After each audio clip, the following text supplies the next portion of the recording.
The following live stream has been approved for restricted audiences only.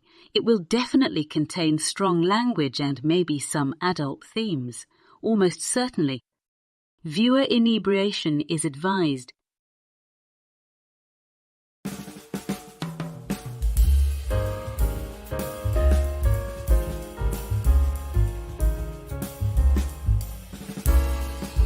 Strong men create good times create weak men create hard times create strong men who take to live streams to teach men to be strong men.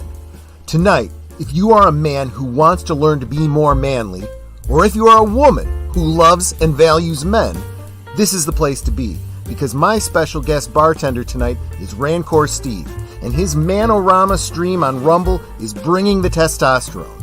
And if you think there's anything toxic about that, well, take it up with Mother Nature. She spent millions of years perfecting the human race, and you don't want to fool with Mother Nature. So top off your glasses, settle in, and tell me what you're sipping on in the chat. The Canarble Wagon rolls right now.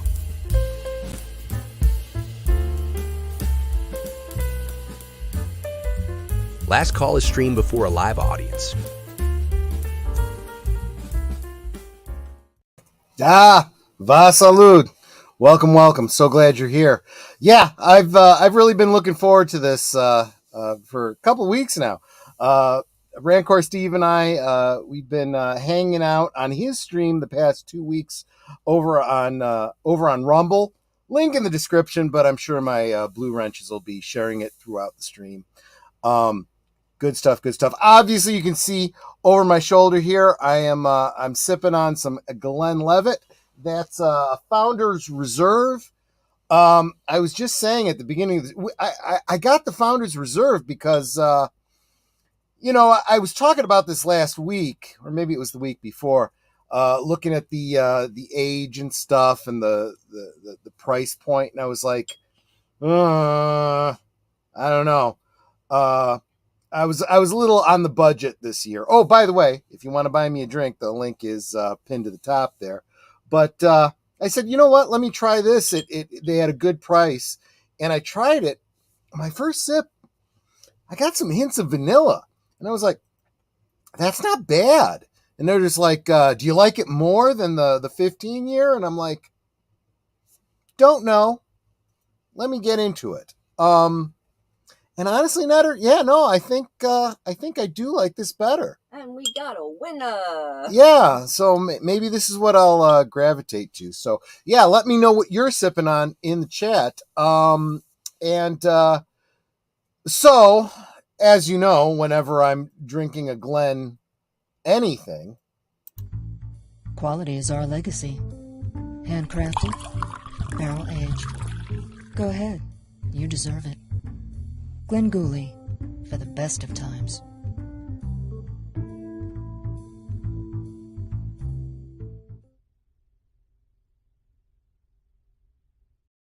I should wait until I come back on. Yes, for those of you that are Archer fans. Hey, phrase it. Yeah, that's Glengooley for the best of times, and I consider every Friday hanging out with all of you all to be the best of times. Real quick, let me say hi to all the people in chat. I'm going to go through you real fast, so don't feel slighted. I want to get through this as quickly as possible. Big Al Presents, welcome. So glad you're here. Going to be hanging out with you watching Gorgo tomorrow night. That's going to be so much fun. Really looking forward to that. Let's see. Oh, I lost my chat because I looked at the private chat. Here we go. Lady Mist, thank you so much for being here. You're one of my favorite Blue Wrenches. You are so awesome. Of course, the Waitstaff is all listed below. Make sure you're following all of them as well, and that you thank them. Tip your waitress, and if you do, make sure you help her back up again. David Pensack, great friend of the channel. Thank you so much for being here. Salute. Deleted Scenes. It caught a little bit of your stream earlier. I was kind of getting this one together, so I couldn't stay long. Mr. Londell's Groove in Movies. Thank you so much for being here, my friend. Super appreciate you. And of course, the bird woman of YouTube, Connie Cleary. Salute. Glad you're here. And let's see. Our guest, Rancor Steve, who is hanging out in the green room. We'll bring him in very, very shortly. He's awesome. And, of course, the love of my life, Netter of Netter's Network. You know what? I think at this point, I'll just bring you on in. Netter of Netter's Network. How you doing, my dear? And what are you sipping on? As if I didn't know. Hello, my love. Yeah, you know what? I forgot. I got to move my mic. You got to move your mic Yeah. so people can hear me. I am actually doing really well. The 2-day work event that I was forced to go to on Wednesday and Thursday, thankfully, is over. So I had a normal day today. And to celebrate the end of the week, I am drinking a Kahlua and cream. That's my girl. Probably a little more cream than Kahlua, but that's just how she rolls, and that's perfectly fine. Because I want to be smooth, darling. You are smooth. You are smooth. JPRPH1, I owe you a song, my friend, but that will be coming up. The next couple weeks I do have guests, and I try to avoid songs when I got guests. So I got one coming up for you, and I've got one coming up for Maria with T and Telly very, very shortly. Disney Sheepherder, so good to see you here, my friend. Salute. And I think I'm almost at the end if I'm counting this right. Are you also simulcasting on Twitter, dear? I am also simulcasting on Twitter. So all of y'all that are on Twitter, super appreciate you. Make sure you're dropping the comments. I will see them after the stream because that's just how Twitter rolls. I'm sure they will improve this simulcasting concept really soon. I think I said hi to Lady Mist earlier, but you know what? She is such an awesome blue wrench. I'm going to say hi to her again. Nice. And I said, you have to say it more like this. Hi, Lady Mist. Hi, Lady Mist. And, of course, I have to say a special hello to my stalker. Oh, your stalker's here. Hey, you just talked over me, dear. I'm sorry. Hi, Lady V. Kisses. Go. Sweet. Sir Torin, welcome, my friend. Good to see you. And, of course, Lester San Jose, the Skeptic Tank. Great channel. Make sure you're subscribed to him. He puts out some great content. All these guys that put out content, put out great content. PJ of Orville Nation. I'll tell you what, he is, I could almost consider him like my papa in YouTubery or streaming sphere. He is like a producer on the channel. He has given me so much advice, so much encouragement. I think there's so many things about this stream because of PJ of Orville Nation. Please make sure you are subscribed to him if you aren't already. I'm sure you certainly are. Logical Spock, haven't seen you in a long time. Peace and long life, my friend. Good to see you. Let's see here. I'm going through quickly, so if I miss you, don't feel slighted. Just drop another comment and say hi. And say, hey, you missed me. There you are, Lady V Elements. Good to see you. Can I see this in StreamYard? Yeah, she's a blue wrench. Okay, good. Because if she wasn't, I was planning to make her a blue wrench tonight.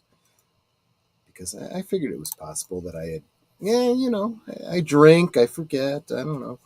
CK of the Continuum Chronicles, welcome. Good to see you. There's one stream up that you have that I have in mind to watch later. It's the one about Supergirl. I want to check that out. I want to see what that's all about.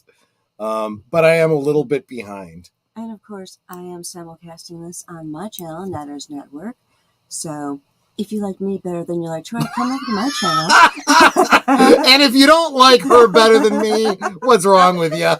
I mean, seriously. Nate, good to see you, my friend. Welcome. And I think we are... Nope. The stream just jumped. Hold on a second. Gary Ambrosia. I don't think I've seen you on my channel, although I've seen you around many of the streams that we all frequent. So thanks so much for being here. I hope I earn your subscription tonight. I would really appreciate that. And let me get my designated driver in. I'm going to need him tonight because I think I'm on my I started out with a double. I think I'm at quadruple, maybe quintuple at this point. How you doing, Boomer? And what are you sipping on? I'm doing all right. I got myself a Mucho Mango. What?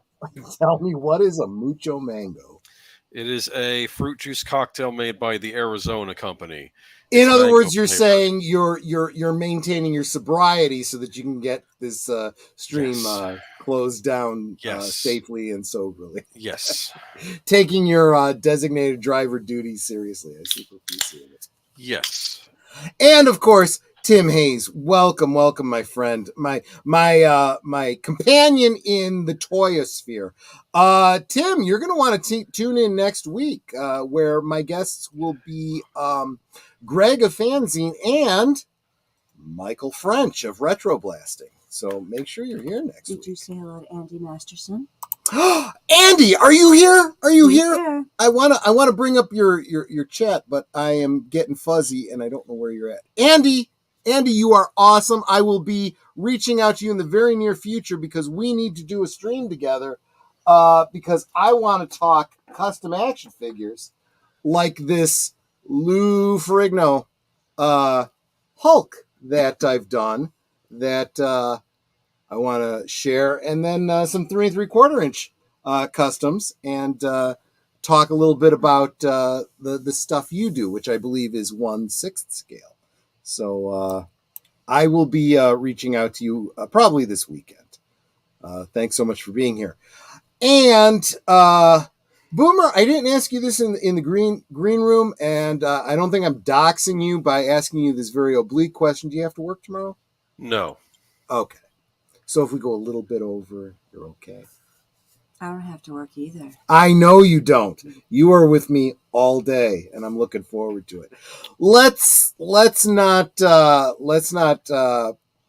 keep. I'm sorry. We are already at the 15-minute mark. I've kept my guests waiting all this time, but And Troy's not even drunk yet. well, I'm feeling pretty good. Let's get our guest in here. Rancor Steve, how are you doing, my friend? And what are you sipping?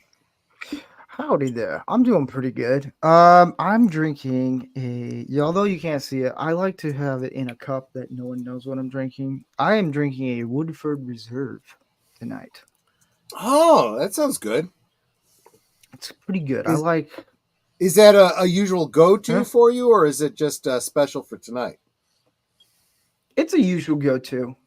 Fair enough. It's usual. I've gotten into bourbon. That's the thing. I was never into bourbon, and then finally, my brother-in-law, he got me into it. I was like, this stuff is good. Bourbon is good. I honestly, it's funny because I don't have any bourbon stocked. I will, Alexa, add bourbon to the Binnies list. Bourbon added to Binnies. Thank you very much. Okay, she didn't respond to that. Is that Rambo? Yeah, it's Yes. He's my sidekick. It's Bobblehead Rambo. Huh. Okay, so let's start there, Steve. Let's go through. So you have a Rambo bobblehead. Tell them about the cup. You already told me about it. This is a casting of the Holy Grail. I can't drink out of it. I've already been asked multiple times. Whenever I have this showing, what are you drinking in it? I can't drink out of it just because there's gold metal coating in it, and if I drink it, man, there ain't no more Rancor anymore. So that's not good. So don't do that. Tell them I just like to decorate, show it off. Yeah, right. And what's the little guy on your? Let's see, that would be your left. This guy, yep, Andy Masterson made it. I'm a huge Rocketeer fan, and he put me as the Rocketeer, and I didn't even know he made it, and he presented to me, and I was like, at first I was like, man, that's a really cool Rocketeer, and he takes the helmet off. I was like, man, that looks like me. Yeah. And I handed it back, and he's like, no, it's yours. I was like, what? So that was a really cool gift, and I really appreciate it, and I like to show it off. I am really behind on the chat. So I hope y'all are keeping up with each other, and I hope somebody has dropped Andy Masterson's. Yes. Thank you very much. It wasn't me, Because but someone has. make sure you follow him, because he does these streams where he does these figures, and he does the I don't know what you're carving, or he makes these custom heads for these action figures. He's just phenomenally talented. I cheat. When I make my custom action figures, I'm buying heads off of Etsy and resin casts and stuff like that. Andy Masterson is the real deal. He's the real artist. Is that a 6-inch action figure? So like G.I. Joe scale? Yeah, I think it is. Yeah. Those of you that were with Netter of Netter's Network for the rewatch of The Rocketeer, you guys got a 9-inch Mego version of the one that won the raffle, or whatever you want to call it. I want to spin. say it was deleted scenes who won that. Was it deleted scenes? I think so. Yeah, maybe it was deleted scenes. He got the Mego. Deleted. I think you're still here in the chat. If so, can you confirm? Yeah, let us know. Were you the winner of my Rocketeer? Exactly. And if you're a Rocketeer fan, and especially if you're a Mego fan, 9-inch scale, check it out. Just go on eBay, or just Google it up. They're not terribly expensive on the secondary market. You can find it. It's out there. If you can't find it, let me know. I'll hook you up. But yeah, no, that's a great movie. It's one that I wish they'd have done a sequel to, no doubt about it. So Rancor Steve, I've been kind of promoting your channel for a while now, talking about Manorama on Rumble. Of course, you got to be careful sharing about Rumble on YouTube, because YouTube is all like insecure and stuff, and they have every reason to be. Boo. Tell us a little. Well, yeah, right. I mean, this is exactly why I don't have my Rumble channel listed below. But if you go on Rumble, you can find me. Just saying. If you follow me on Twitter, I am linked there. So I am going to be trying to build my Rumble channel as well. And I'm going to be putting a few videos that are specific to Rumble as kind of follow-ups to our topic from last week. They're a little spicy, probably not YouTube material, so I'll be putting them exclusively on Rumble. You'll want to follow me there too. And if I ever get yeeted over here, that's where you're going to find me. So make sure you're following me on Rumble. So Rancor Steve, tell us a little bit about Manorama. How did you start it? Well, no, let's start with what is the premise of Manorama, and then how did you start it? Manorama is a show where a group of bunch of randos like men, this guy the past 2 weeks. Yeah, it's a bunch of random guys that have come together, and we talk about specific topics. Some that are life skills, and some that are actually like lessons of like. Last week we did one about fathers, how fathers should raise their sons, and then we ended up making it be about also daughters, because there's some dads who have daughters, and like how a dad should raise their daughter to date a man, or a good man, not an idiot. And yeah, it's just, we do life skills. We've done tattoos, cooking, firearms. It's like proper, like things that will help guys, like even camping, wilderness stuff. It's just things that'll help guys learn these trades and life skills, so when they get older. And there's some that are like in their 50s that watch the show and they're like, wow, I never really thought about this, and they learn from it. So it's a wide variety that we try to help guys how to be men. And there's some men who are police officers, firefighters, military people who watch the show, and they're like, man, this is awesome. They learn things also. And I also learn stuff from people on the panel each week. So And the show got started because I never intended on making a show until I was talking on Twitter almost 2 years ago about why simping is bad. A guy should never simp. It's stupid. It's pointless. You're never going to get anything. It's just a quick gratification that leads to nothing. And there was a guy who was married and has kids, and he's like, simping is good. I do it all the time. And it just dawned on me. I was like, if there was a show that I could send to him about like guys who were talking about how to be a man and how to be a good man, and there was nothing there, and I was like, man, maybe I should do this.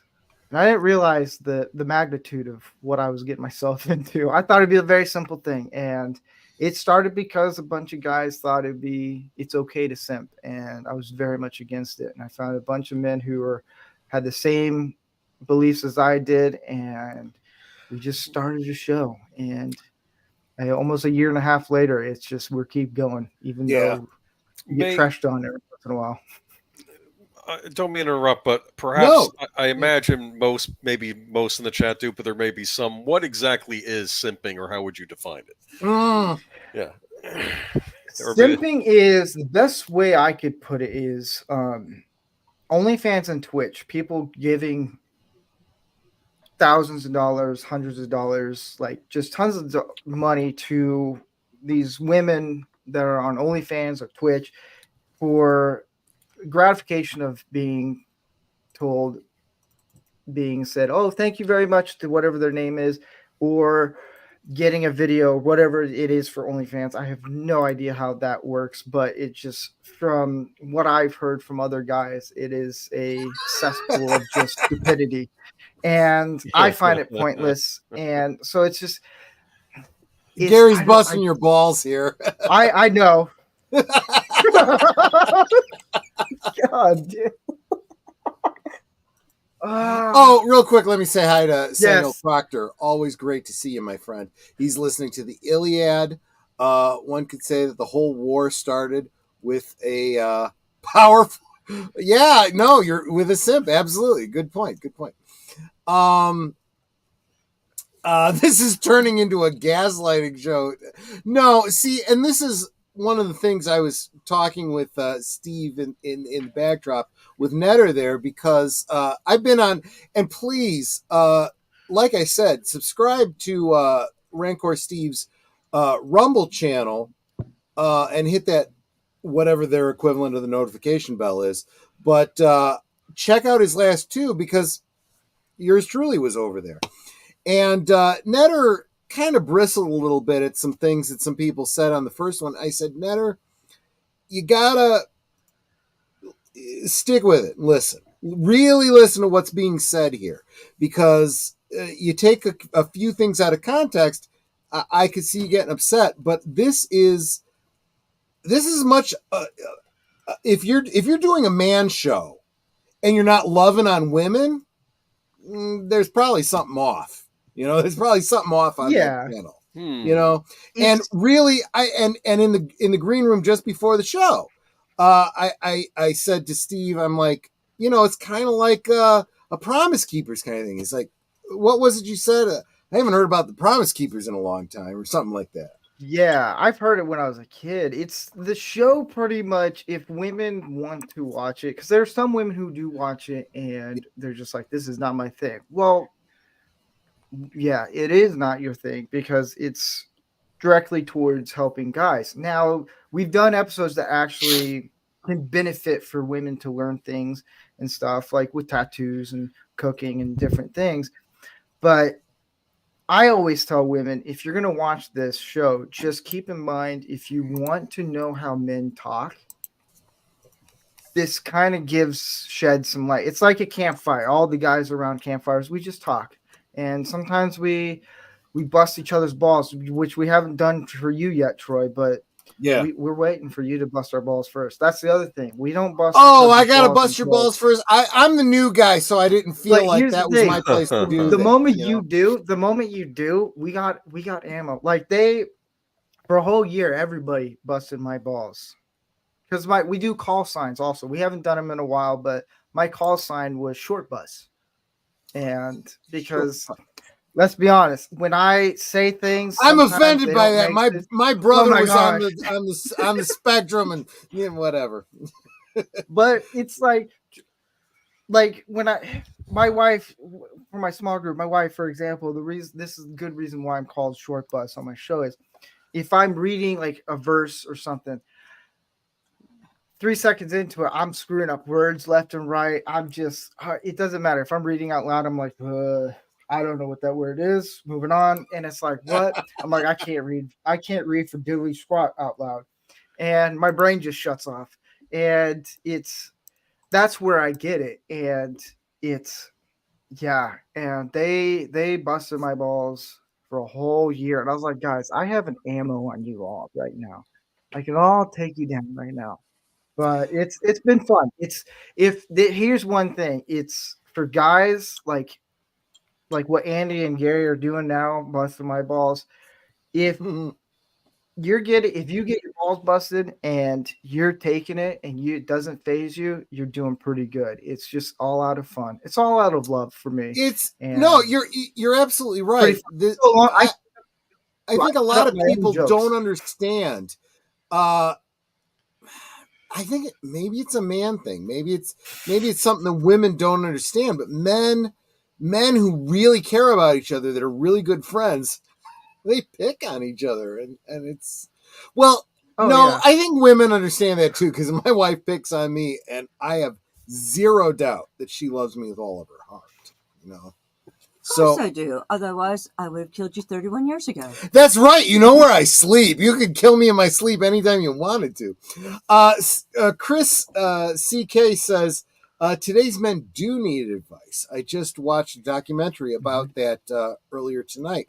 Western civilization is in trouble. Look, I think there's a lot of wisdom, and CK, you know this, and I know that Steve knows this as well. Boomer, the wisdom is in the Bible, right? As iron sharpens iron, so does one man sharpen another, right? And that's kind of that's kind of the vibe that I get from my Manorama. That's really what it's about. This leads me to a question that I was going to ask you, Steve. You have talked about some of the flack that you've gotten from randos on the internet. Yeah.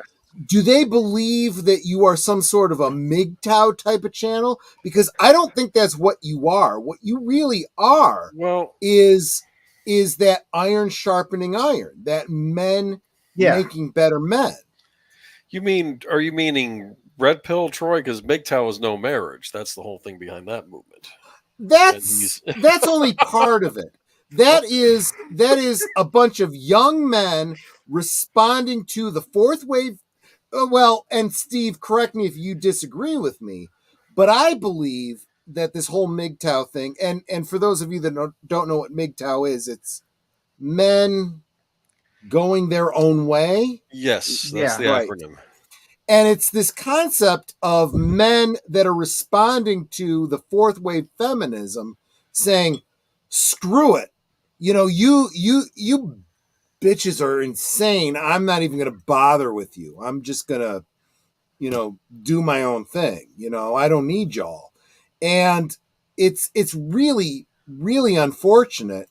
And then you hear all these women complaining, well, we're all the good men. They don't. You drove them away, you bitch. Am I wrong? Tell me. It's so the flack that I got. And hold up. Yeah. And Netter, make sure you jump in here if you disagree with me too. Just saying. Don't I always? Yes, you do, but I just want to make sure that everyone knows that you will say something if you disagree. Okay. those of you who are listening to Thursday Things yesterday, no, I am small, but I'm feisty. She is. I don't take, pardon the language, because I am a lady, but I don't take bullshit. No, you don't. And this is an absolute fact. There is no one that I respect and love more than my wife. Actually, I don't need to say anything more than that. The fact that I respect the hell out of her means, what? I respect her. So, we're very simpatico. That's why she's on every stream I'm on. That's why I'm on every stream she's on. There we go. Sorry, Steve. Yeah. I know I interrupted you. Please go ahead. No, it's all good. It's all good. You're the host. You could do whatever you want. Just keep your shirt on. Nobody wants to see my moves. No one wants my ornery fans subscription. No doubt about that. Ornery fans. Ornery fans. I love it. They're we need to start that side. Ornery fans. For all of us old fat men, we're ornery fans, right? It's when the show started, it was a little rough because it's new. I'm trying to find different ways, what kind of works and stuff. And we would say a lot of things that we're not we're an offensive show in the right way. If you get offended for what we say, which is all factual, and they're all just our opinion. We're not experts, we're not doctors. I do have a warning sign that I need to put that up on the show. We're not doctors here. But we're just blunt, and we speak what we learn, and from our mistakes we teach, well, like, hey, this is how we learn from our mistakes. It's the hate that I got from the show at the beginning, not so much now, but at the beginning, it was from soy beta guys, which was really threw me off a little bit, and I was expecting it to be women. Threw you off so because much. you didn't know they existed before that, or what? No, I knew they existed. I thought usually this would be women, because a lot of people are like, "Oh, you're just copying Andrew Tate and all this stuff," and I'm like, "Look, I don't even know who the hell that is." I would, yeah. You're not Andrew Tate. Look, I'm an old fart and I'm out of touch, so I don't know a lot of stuff. That's good. But we try to push guys to be better, and the flack that we got was the topics that we've talked about, and the guests I would have on it would be a little bit too blunt or too vulgar, whatever might be the case of whatever the person who's upset about the episode that we just did that week, and like, I didn't like this one. I was like, well, what didn't you like about it? And like this, and I was like, really? That's what you didn't like about it? Out of all the things we talked about? And I always, man, yeah. Steve, the show is very. Let me interrupt you for a second. Wouldn't you say that is somebody kind of not only missing the point, but missing an opportunity? They're missing an opportunity to learn something. Oh yeah, definitely. It's so a lot of guys, I think, that watch the show, because there's some people who in the chat, and then there's a lot that watch that don't even join the chat. And I think some are kind of curious, and some just want to see what we say and then go after us. And then we've done the episodes so well that you can't really go after us, because it's just we talk about life skills. And you have a panel that is, you cover the gambit from right to left, from across the age spectrum. I mean, it's really hard.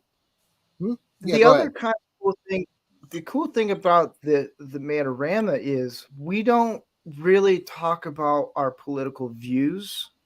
Like we don't talk about our religion or political views, even though we lean more middle, right, and conservative. Sure. There is one guy on the show, Tom, who is kind of in the middle. We were talking about him in the green room, and look, look, if Tom sees this stream at some point, Tom, you are awesome. One of the things I was saying in the backdrop was that although politically and ideology we might be on opposite sides, I really feel like you're the kind of guy I could totally be friends with, have a drink with, and find lots and lots of common ground with, you know? Yeah, he's been kind of a new person, and it's one of those things where I kind of have to vet people who come on, and because if someone comes on, they're faking it, and then they just go and attack us. I mean, it would be kind of cool because then it's like I have 5 other guys, me included, that we can just all bombard and just go, we're going to unload on you. And he's been a type of guy that I can talk to and get to know him. And he fits really well. And can you, that in this modern age, it like doesn't make sense. Oh my gosh. Finding common ground with people that you might disagree with. Oh my God. What's wrong with the world? Oh my, cats and dogs. Well, when you live in Canada, it kind of works out perfect because then you're like, I'm done with this. It's like, come to the greener grass. Real quick, I do want to. I've had this comment up for a while because I wanted to say hi to Christian Del More's Vinyl Revival. Haven't seen you in a while, and thank you so much for being here. I hope I have earned your subscription and maybe a like. Super appreciate you being here. And I also wanted to highlight Lady V because she is a lady. Men poking at each other is the equivalent of women venting to each other. It's a form of therapy that promotes a natural state of the individual. You know, I hadn't thought about that. That's actually not a bad perspective. The only problem I have with that is when women, like my wife, she'll hear me poke at my guy friends, and she'll be like, wow, that was pretty harsh. I was like, really? It is. I agree. It is kind of like therapy, but I feel like when guys. Well, like, I do think that women and men talk a little bit different language, so they may not understand, you know? Yeah. It's very much us having fun. Like with Gary and Andy, I know those guys. I know Gary for a long time. He can pretty much dish it out and I can take it just because I'm so close and he's such a good close friend of mine, my brother. Right. And it's funny. His stuff are funny. And like my wife's heard him say things to me and she's like, that's kind of bad. I was like, not really. Right.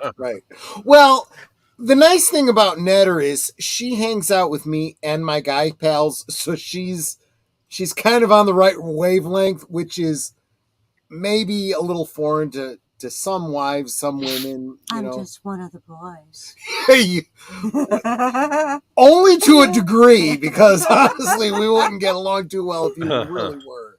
You know, I mean, I like women because of the differences. I really do. And Netter likes me because I like those differences. You know, just saying. And guys, keep in mind too, I am not as talented as Steve is with big chat and keeping up with everybody. I'm gonna miss comments. Please don't feel slighted, especially when I'm 7 or 8 drinks in, you know, so 7 or 8. See, it's the opposite with me. If I'm doing my show, I'm never looking at the chat. It's really hard because I have to do all these things. So we are relying on the blue wrenches to, you know, help field the chat and so forth. So yeah, absolutely, guys. But yeah. So yeah, when I say Promise Keepers to you, Steve, that is kind of a fuzzy memory, sadly. Would you be willing to explain to the chat that might not know what the Promise Keepers are? Yes. I've been to one in Washington, D.C. And I went with my dad. Wow, Washington D.C. in the pit of the demon. They had. I know, right? Well, before it went all to crap, diddly, jack squat, whatever it is, man. No Right. fences then.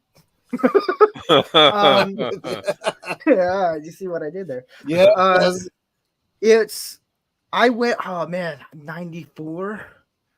Jeez, I got it. I think it was like 20 years ago.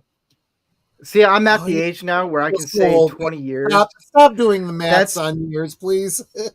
I did the whole math, and I was like, I told my wife, I was like, I've been doing film for 24 years. I'm doing this way too long. Yeah. And I think I think it was 20 years ago, like 94. Shoot, man, I don't even remember. But I went to the one in DC. Now, I was bored out of my mind because Wait a minute. Back up a second. You're way on the left coast and you went to one in DC? Well, I grew up in Florida. Oh, that's in your neck of the woods. There's a little, Yes. I'm not a Californian by heart. I'm not. There's no way. Good on you. Do you think I spent one summer in Well, no. I take that back. Spent one summer in California when my mother and I visited a cousin.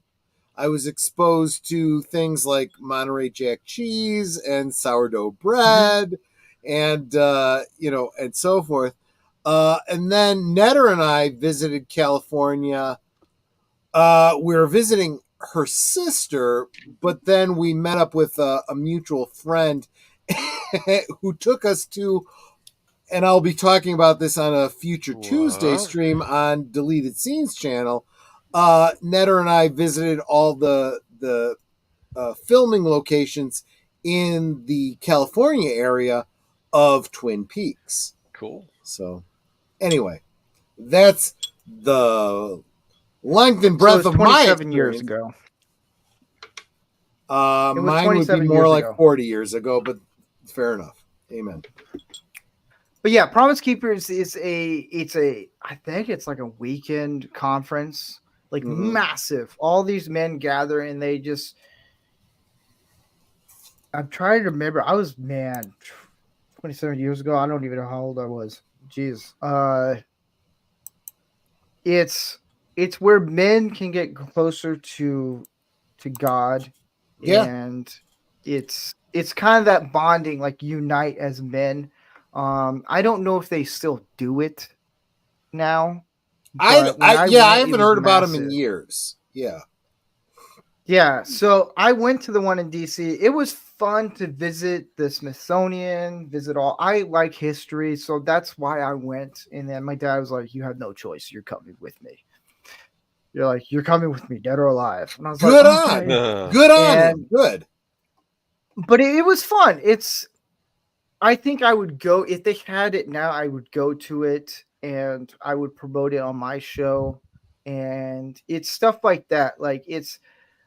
I know when men nowadays, when they hear conference, I just did a marriage conference with my wife, and people are like, "Really? You did that?" I was like, "Dude, trust me on conference, this." As in through the anything church with or conference. Something else? Yeah, Okay. Our church kind of did a marriage conference after I think 10 years or something like that. Loved it. I was like, learned so much. I was like, oh my gosh, wow, I learned so much in a week, 2 days, and it's awesome. Would you agree? I think I'm going to take a minor deviation because I think it's important. Would you agree that part of being a man in a marriage is being a good husband? This is a softball question here. I mean, well, here's the. Go ahead. So here's my take on marriage. And I told my wife this, and she didn't like my answer. And I was like, "How about you just stop talking and listen? It gets better." I get a lot of guys asking me. I've been married for almost 8 years now, and I'm still learning things. And I've met some people who've been married for 60 years, and they're still learning things. So I was like, "Wow, okay." And I always tell guys when they're like, "I really want to get married. What should I?" I tell the guys, look, marriage in the social construct is a lose-lose risk for guys. It's just how the states is set up. It benefits women more in marriage. But here's the but. For me and a lot of guys, it's okay. This part, if you don't agree, that's fine. That's your opinion and prerogative. I'm going to respect it. But for me, marriage only works if you put God in the center. That's the only way it can actually work, because it's a bonding and unity that grows in there. And so I tell guys that I'm like, look, the only way marriage is going to work is if you actually focus it on God and put God in the center, because that's where He invented marriage. He created marriage. And with society, it's just, they get married for the thought of getting married, and then it doesn't work out. It's work. It's getting married is easy. It's being married is the hard part. It's a work. It's a job. It takes work, and people don't realize that. It's exhausting. So I tell my wife, I was like, look, this is beneficially not going to work for me because real of the quick, risk. Steve, how If long something have you happens, been married? Yeah. How long have you been married? I'll be going on 8 years. Okay. Netter and I have a few years on you. We've been married. Yeah, it's 31 years. I was just going to say, I got to do math. I got to do math if I was going to figure out how long we've been married. So it's somewhere in the Why 80s. you just ask me and let me answer. Amen. We're the old married couple in the room usually. And honestly, if I can encourage you a little bit, Steve, it does get easier, because if you have your head on straight, where I believe you do right now, you get to 30 years of marriage and it's a piece of piss. It's just every day is just we're on the same page every day. We touch base. If we're not, don't get me wrong, we have our bumps from time to time, but they're fewer and far between than we were when we first got married. So you run out of energy when you're old. It's like we get into a routine, and it's a good routine. You know, we're in it together. But if you think about it, it's like you just get to a point where it's like, I'm too tired to fight. Right. No, and that's the other thing. You pick your battles. It's like, do I even give a shit about this? Okay, fine. You're right. I don't care. You know, or you know what, honey, listen to me. This is important. And we're far enough into it when I say something like that, she's like, okay, I'm going to listen. You know, but to be honest with you, I'm humble enough that I'll do the same for her. Guys, there is a humility level. Listen to your wives. You know, you may see yourself as the head of the family, but you need to listen to her because she's your number one. Well, I always say this, and a lot of people don't know this. They think, oh, I come up with the ideas for the show and everything. My wife, I'll go to my wife, and I was like, hey, look, for like graphic idea, like this week we're talking about, is it worth fighting? And it's the bickering and online bickering and stuff. I was like, you know what? I look at people on Twitter or X, or whatever you want to call it. I'm like, you know what? This should be a good topic to talk about. And I'll talk to my wife about this. I was like, hey, look, I want to do a show that stop fighting, and she'll have me break down the idea, and she helps me come up with the show of like, hey, here's like how to actually word the title of the episode and all that stuff. So she gives good inputs. And I think a lot of married guys do this, even though they don't admit it. I'll admit it. I go to my wife because at first she was very much against the show. She thought it was pretty much a woman-hating show and all these things. I was like, no, it's not. That's where my wife really, was 2 weeks ago. Yeah. It's really hard to explain the show to women because for me, I I can explain the show to a bunch of guys and I'm like, oh, that's awesome. But to explain it to women, I'm like, I have to almost change the way I word things so they feel like, okay, cool. It's not a bunch of bikini ladies bouncing on a trampoline like the man show. It's just guys, just average guys come to talk. And I I honestly actually asked believe, my Steve, let me stop you there to make a point. I think that if men and women were to put their heads to it, there's common ground here, right? I think that just like men have certain predilections, I think women do too, right? So, everyone says, oh, women are more emotional and men are more visual. That's bullcrap. Because when you get right down to it, the women are so fired up about Jason Momoa. I remember that Netter and I were at a party. I say Brad Pitt. Or whatever. Exactly. I say the guy from Reacher. I have not watched that show yet. Netter and I have that on our Amazon list. There's a scene in season 2 of Reacher where he takes a shirt off. My wife was watching it. I was like, dude, this guy's jacked out of his mind. He took a bunch of steroids because of heart problems he had. And he's not that much older than me. And the next scene, he takes his shirt off. My wife's like, oh. And I was like, dang it. That is my point, Steve. Women are just as visual as men are. So this whole thing, men are visual and women are emotional. No. Women are visual too. Absolutely. Very visual. And I absolutely hate it when guys call us emotional. It's like, no, if you are getting upset and yelling, you're just 30 years of marriage have taught me but if I'm getting upset and yelling, I'm emotional. It's like, no, I'm just upset and yelling. Same as if you were upset and yelling. She's exactly right. 30 years of marriage have told me we have way more in common than the conventional wisdom would suggest. But and Lady V has even said, yeah, it takes both. Yeah, it's look.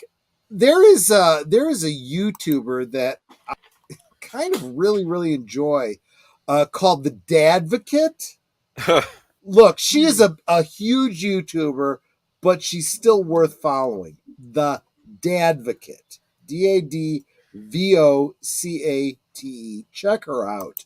She is a huge, how would I say it? A male advocate. Because she points out how so many women are biased, and she's really pointing out fourth wave feminists who are very anti-male, and she's like, look, girls, learn a thing or two. This is the value of men. Right. And I love this girl. She is the sweetest, most awesome encourager of men, and it's very clear that she loves the man she's married to, right? So the only reason I bring that up is because what did I say in my monologue, right? Millions of years of evolution have created men and women to be simpatico. We go together. It's like puzzle pieces. Just saying. Men, love your wives as Christ loved the church, and women, respect your husbands as you respect God. It's just, you put those two elements together, you got a great marriage. You decide, well, I'm going to be my own person. Well, why the fuck did you get married in the first place? For taxes. Well, for taxes. Well, you can marry someone of the same sex for tax reasons. I mean, you can marry your dog. Oh man. No, that's not quite a thing yet. But well, I have a question for Boomer and you, Troy. Have you, Boomer? Are you married? No, I'm not. Okay. We're trying to find a woman for him because so here's the question I have. Go ahead. All right, it's a two-part question. One's for Boomer and one's for you, Troy. Boomer, would you ever want to? Because I get this asked a lot. Sure. Would you ever date someone that is just like you? Oh, probably not. No. I knew what the answer was going to be. I knew what the answer was going to be. I'd probably drive myself crazy. Yeah. Okay, go ahead. Yeah. Would you ever want to marry someone like you? Because guys get asked this question who are married. Because we always say our wives are our best friends, which is it's true.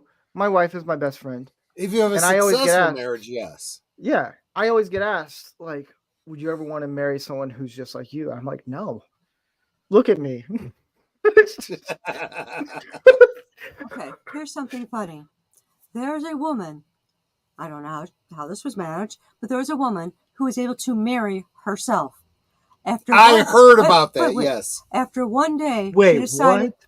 Yeah, she was able to marry herself. Yeah. And after one day, decided she didn't want to be married to herself anymore and divorced herself.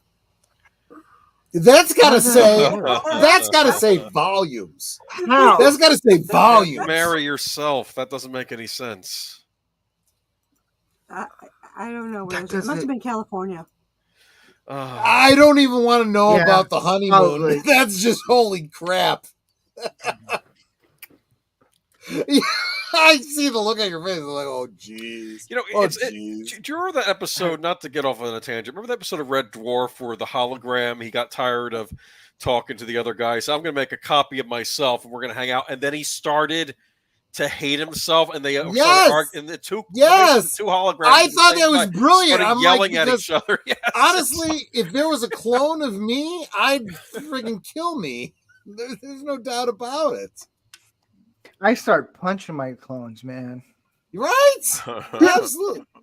Well, look, I mean, I just look in the mirror and I'm like, oh, you're an ugly. I'm lucky that I happen to be just the kind of guy that Netter likes because I don't like him. You know, just we mesh. No, it's like puzzle pieces, right? Another me wouldn't fit, but Netter and I totally fit. That's the whole point, you know. But and guys, I am well beyond being able to keep up with the chat, so I'm sorry. Please don't think that I'm, ignoring you all, but I'm feeling really fuzzy and rounded around the edges. So, don't blame me if I missed your comments. For example, I don't think I've said hi to Christopher Dominguez. Welcome. Thank you for being here. Don't think I've seen you before, and I hope that in my drunken state I still can earn your subscription, because I would appreciate seeing you in the future. What did you say, Steve? You're not drunk. Or am I drunk?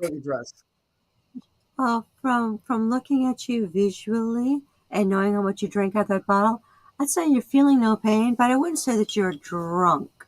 I don't know how you all define drunk. I am.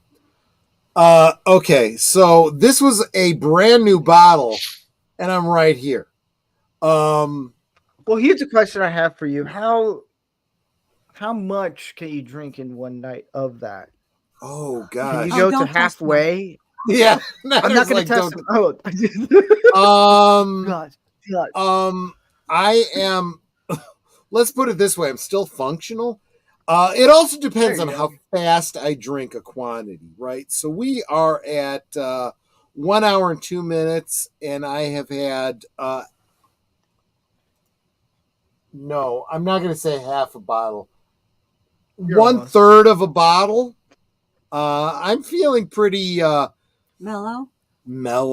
I'm having a lot of fun, but I'm still functional.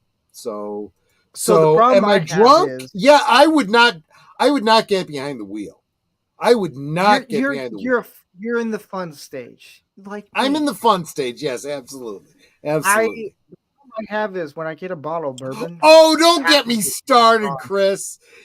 He's like, chug, chug, chug. No, Oh my gosh. It's like Continuum Don't do that. Chronicles has been That's a a guest good on my bottle. channel a couple of times. He would just pick up a bottle and just up I know. Well, in fairness, Chris has the capillary space on me. He can chug a bottle and it'll take a while before he feels it. But I'm like, I'd be fucking dead if I did what he did. I'd be on the can't floor. do that. And no, because Steve, you're probably half my weight. So no, don't. Well, I can do half a bottle and that'll be good. Yeah. That's the Irish side of me. Huh. And That's all. this is why Netter hasn't divorced me yet. How old was I when I had my first drink, Netter? You were a whopping Yesterday. 21. Yep, and who bought me my first drink? I did. Yes, you did. What was Now, do you remember what your first drink was? Yes, Agent Boomer was just asking me that too. A Harvey Wallbanger? What was No, it wasn't a Harvey Wall. I don't think I've ever No. had a Harvey It Wall. was it Sex on the Beach? No, it was definitely not section. He had a Japanese Boilermaker. It was Oh, Sapporo Bear. you're talking about my birthday. It was Sapporo Bear and sake. I was friggin' blitzed. That's Well, okay. what drink do you remember? No, I don't think I necessarily had alcohol that night. You took me to the alumni club. I was 20 years old. I was concerned that they were going to card me, so I didn't order alcohol that night. Yeah, it's like on his birthday, though, when he turned a whole 21. For those of you that were here for the rewatch of About Last Night, I was talking about the alumni club and all those pubs that are on that street that were talked about, like Mother's Place, that were talked about in but that. the alumni club was a sports bar, so you can go in there and not drink. Which I did not because I was afraid of being carded. But yes, on my 21st birthday, Netter took me to Benihana's, and I had a full bottle of Sapporo beer and a full vial of sake. And I was ripped. I had driven to Netter's apartment, parked in the public parking lot. I was in no fucking condition to drive home. So I called my mother. I was still living at home at the time. I called my mother and I said, Mom, I'm ripped. I am not coming home. You can bitch me out later, but we'll talk later. Okay, fine. Boom. Yeah, as long as you're safe, that's all that matters, type of thing. Went back to her apartment, and I had another glass of wine to toast. I drank the glass of wine, and then I drank her glass of wine, and I was like, oh, this was not smart. Not a good idea. I crawled to the bathroom, not to be sick, but, you know, I crawled to the bathroom to relieve myself, came to bed, went to give her a kiss, and I was like, nope, you kiss me here, I'm going to go to sleep. And that was my 21st birthday date with her. I was in no condition for nothing. When you were 20, did you look over 21? I don't know. You'd be a better judge of that. Because he didn't have the beard then. He had a baby face. So Netter and I think a lot of my regulars already know the story. So bear with me, folks. I'm gonna repeat this story. But Netter and I met at a Star Trek convention. And then the following week, at the release of Star Trek 6, Star Trek uniforms, all that kind of stuff. I originally had a full beard and mustache. I was doing the whole Riker thing, right? But she expressed to me when we first started dating that she wasn't into men with facial hair. So I said, okay. As most women say. Right. So I don't like having my face scratched up when I kiss you. right. She has come to appreciate the beard as I tickle her. Not necessarily her face. Put that aside. But so what I did was she expressed she wasn't into facial hair. So what I did was I shaved off my beard, but I collected all the whiskers in an envelope and I gave them to her, which she found endearing. So I still have it somewhere. do you really? Yeah, he marked on the envelope, "Do not open," because otherwise I'd have You'd have these whiskers all over the place. Yeah, good point. So we went to fully shaved, baby face. Went to Benihana, 21 years old. Damn, I don't even remember if I was carded when we went. No, you weren't. Oh, damn it. Yeah, I've been carded so infrequently, it's ridiculous. But yeah, I got hammered that night because I drank a whole vial of sake and a whole bottle of Sapporo beer. And sitting there I don't know if you've ever been to Benihana, good food. I know it's expensive, but it's totally worth it. Yeah, where they chop the stuff up in front of you, right? Exactly. I've had Scorpion Bowl. I've had How Scorpion. they do it. Fuck it, man. I'm getting hungry just thinking about it. But yeah, it's good food. And the fried rice and the vegetables and it's awesome. Yeah, no matter what you get, it's going to be great showing. I would normally do the chicken, the beef, and the shrimp, the combo. I went heavy on the shrimp, heavy on the beef because it's just me.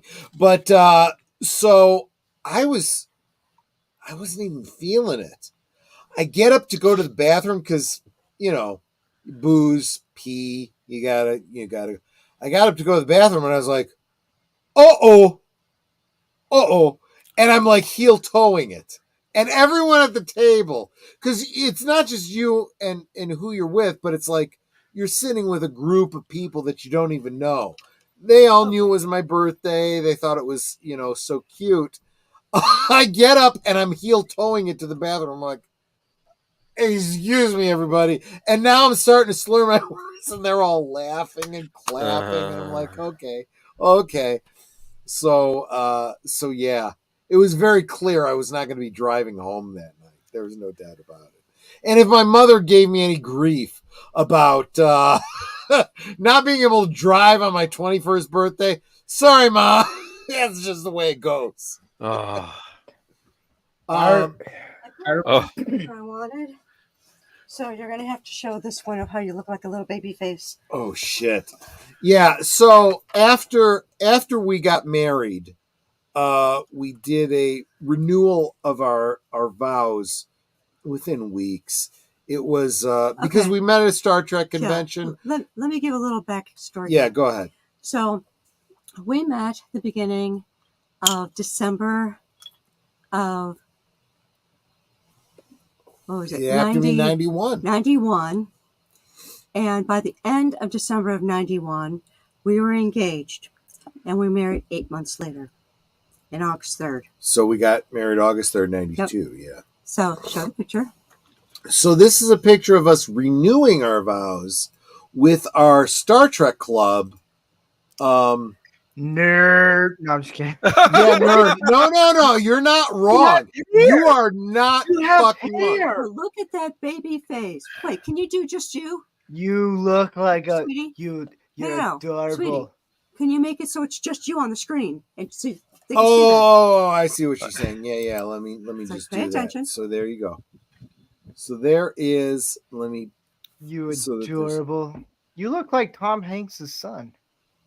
Yeah, I kind of get that. I kind of get upwards that. Towards you. Actually, you'll also notice that dress she's wearing was. When I say tilt, I'm getting a lot of glare if I do that. It's nice. So you both look great. Yeah. You'll notice that the dress she's wearing, custom made, very Starfleet-esque. I like it. By the way, her daughter on the right-hand side there. Mm. And holy fuck. On the left, that's my ex-girlfriend and her new boyfriend. Wow. Wait a minute. Hold up. Time out. You invited your ex? No, No. This was club picnic. This was a fan club. Yeah, the fan club we were in. So okay. I didn't have a choice in her being there. And I think, Netter, did you like ask her to be like your bridesmaid? No. I don't know what the fuck she was doing as part of the group.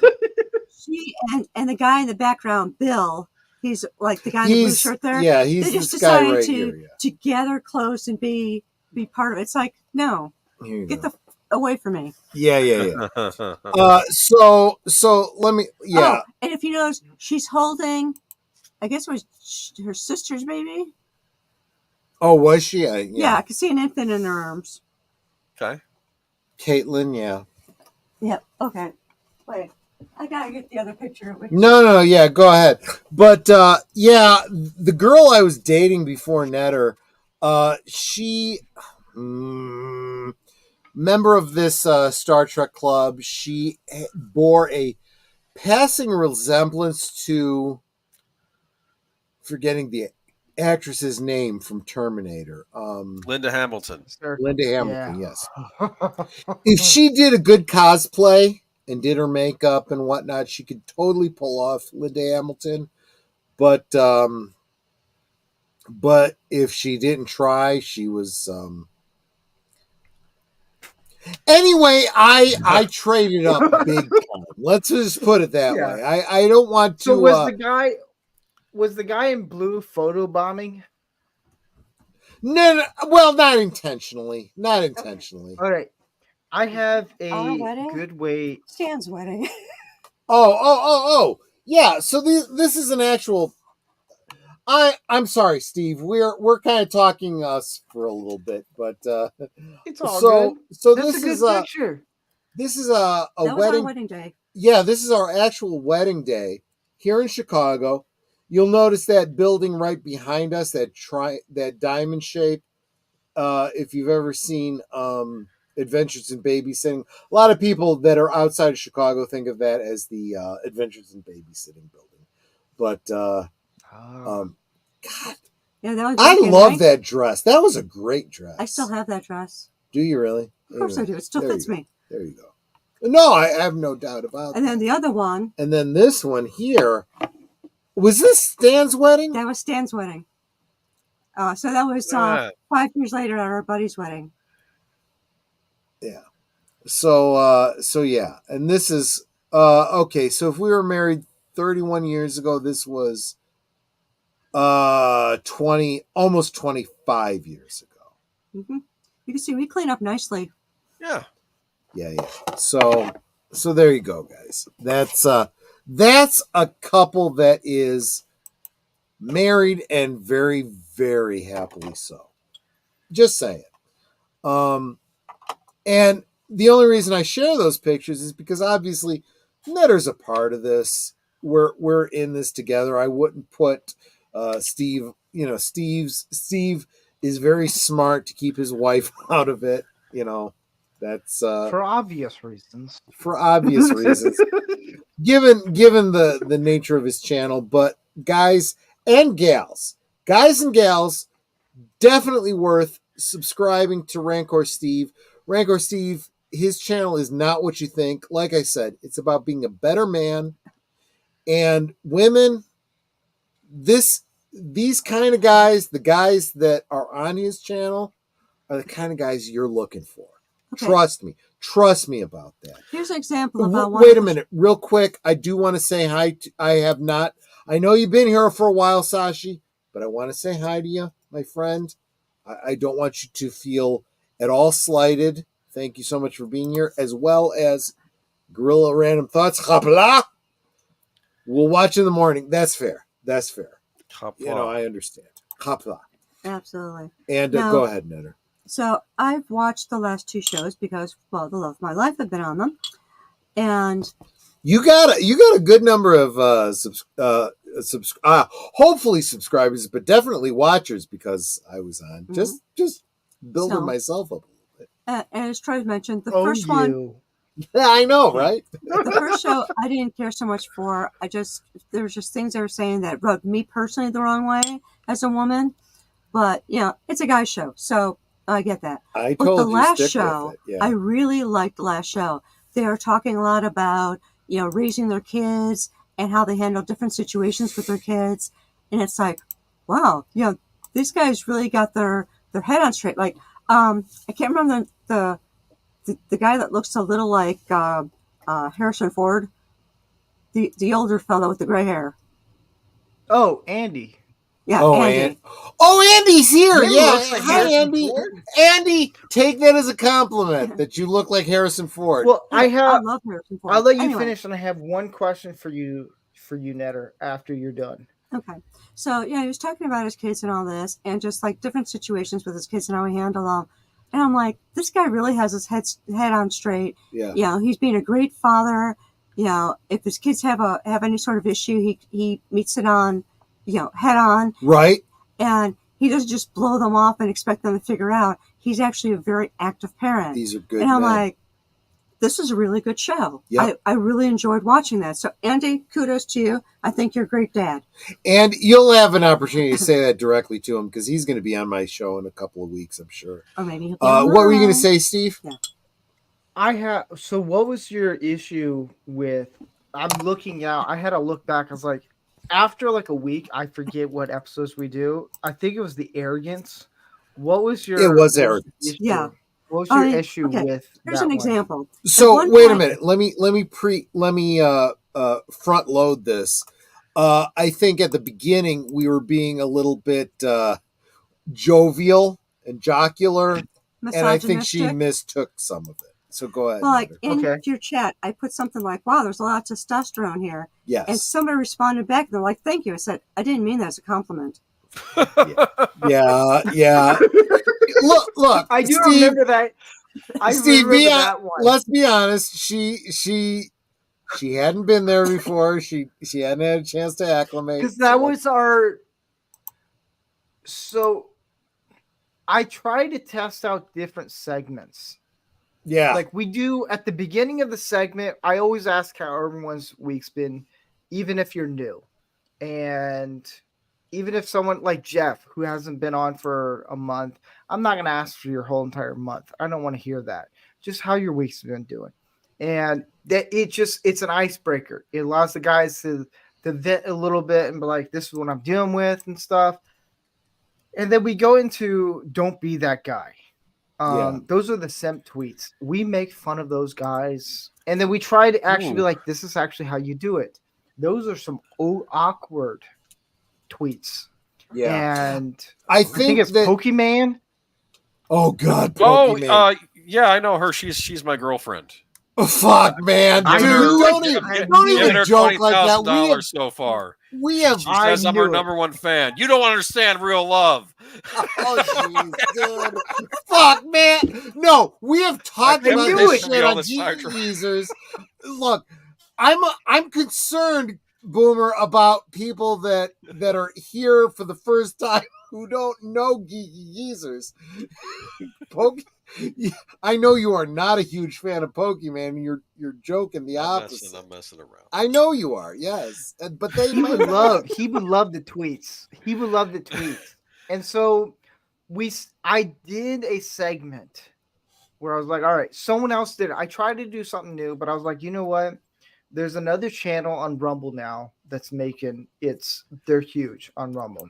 And it's Louder with Crowder. Steve, I need to interrupt you because Nate is saying, Pacelli, you look like Seth MacFarlane. It's so funny you say that because when I see Seth MacFarlane, I think he looks like my younger brother. And I'm like, so I totally get it. I totally get where you're coming from. I don't see it. I see him looking like my younger brother. Okay, but you know what? That's cool with me because I happen to really like Seth MacFarlane. Yeah. Well, the more I listen to him, the less I like him. But he's a good-looking guy, so I can dig that. So thank you. I'm sorry, Steve. Go ahead. It's his voices, and so I don't like to take other people's ideas, but I was like, you know what? Steven Crowder hasn't done this in a long time. I'll change the title. And I think it was the arrogance episode we did, which it was an episode needed to be done. There's a lot of YouTubers and a lot of people who have arrogance and like, oh, I'm this and that. I'm like, let's roll down a few notches here. You're not. I always say this, and I told you, Troy, everyone on YouTube, and I told Mike if he's watching, we're nothing special. My show, I always tell people almost every week, the show is not about me. Even though I'm the creator, host, and everything, it's the people on the panel. Yep. It's their show. I've definitely felt that being on the channel. Yeah. Yeah. And it's a humbling thing. And that's how I approach it. And we did a segment which became a huge hit. I was nervous because we done one where Spot the Alpha. It didn't go so well. And we had Logan Paul and a bunch of people were like, he's an alpha. I was like, really? It was a rough segment. It was one of the first episodes. We did Hombre or Senorita. And it was pretty much Spot the Tranny episode. Yeah. And I remember that. Yeah. It's a lot of guys. There's one photo that got everyone. And Andy, who you think looks like Harrison Ford. Yeah. In the older, I can kind of see it now. Gary looks like a younger Harrison Ford, Gary Ambrosia, and then Andy Masterson looks like an older Harrison Ford. I can kind of see it now. Just awesome. I'm sorry. I don't know if he's I'll still tell here. his call sign after this part. He is the only one that said 50-50 on this one. And I sent it out to my wife and a bunch of other people, and they were like, that's a really tricky one. That's a really difficult. You can't tell. And I was like, because I did it to where I can hide the throat, where you can't see the Adam's apple. That's how I did it. Huh. Right. There's a bunch of guys, and then Canadian Spider-Man DM'd me after. He's like, you just wanted me to play this game, so I felt like I was gay. And I was like, oh, jeez. I got Boomer, you need to see that second episode. I'm gonna watch it. Check it It's out. fun. It's a fun episode. And then last week it's such a good one. And next week is going to be a really good one.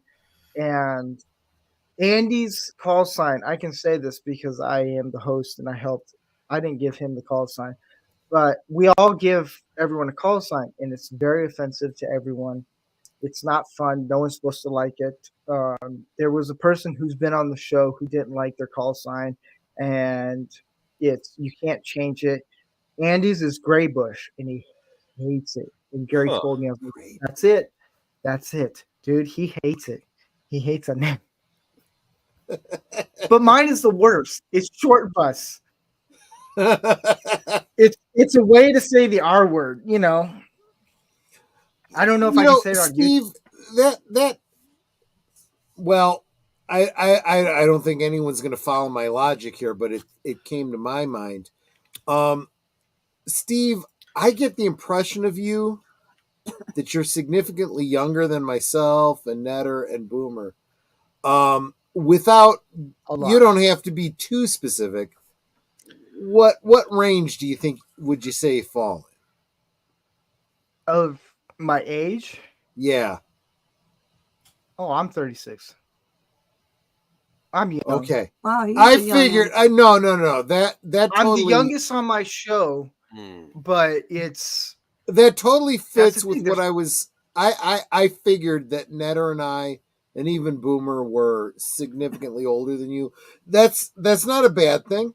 It's variety. Boomer sounds like he's 50. He's 56 years old. Boomer. Boomer. What? Although he sounds like he's in his 40s.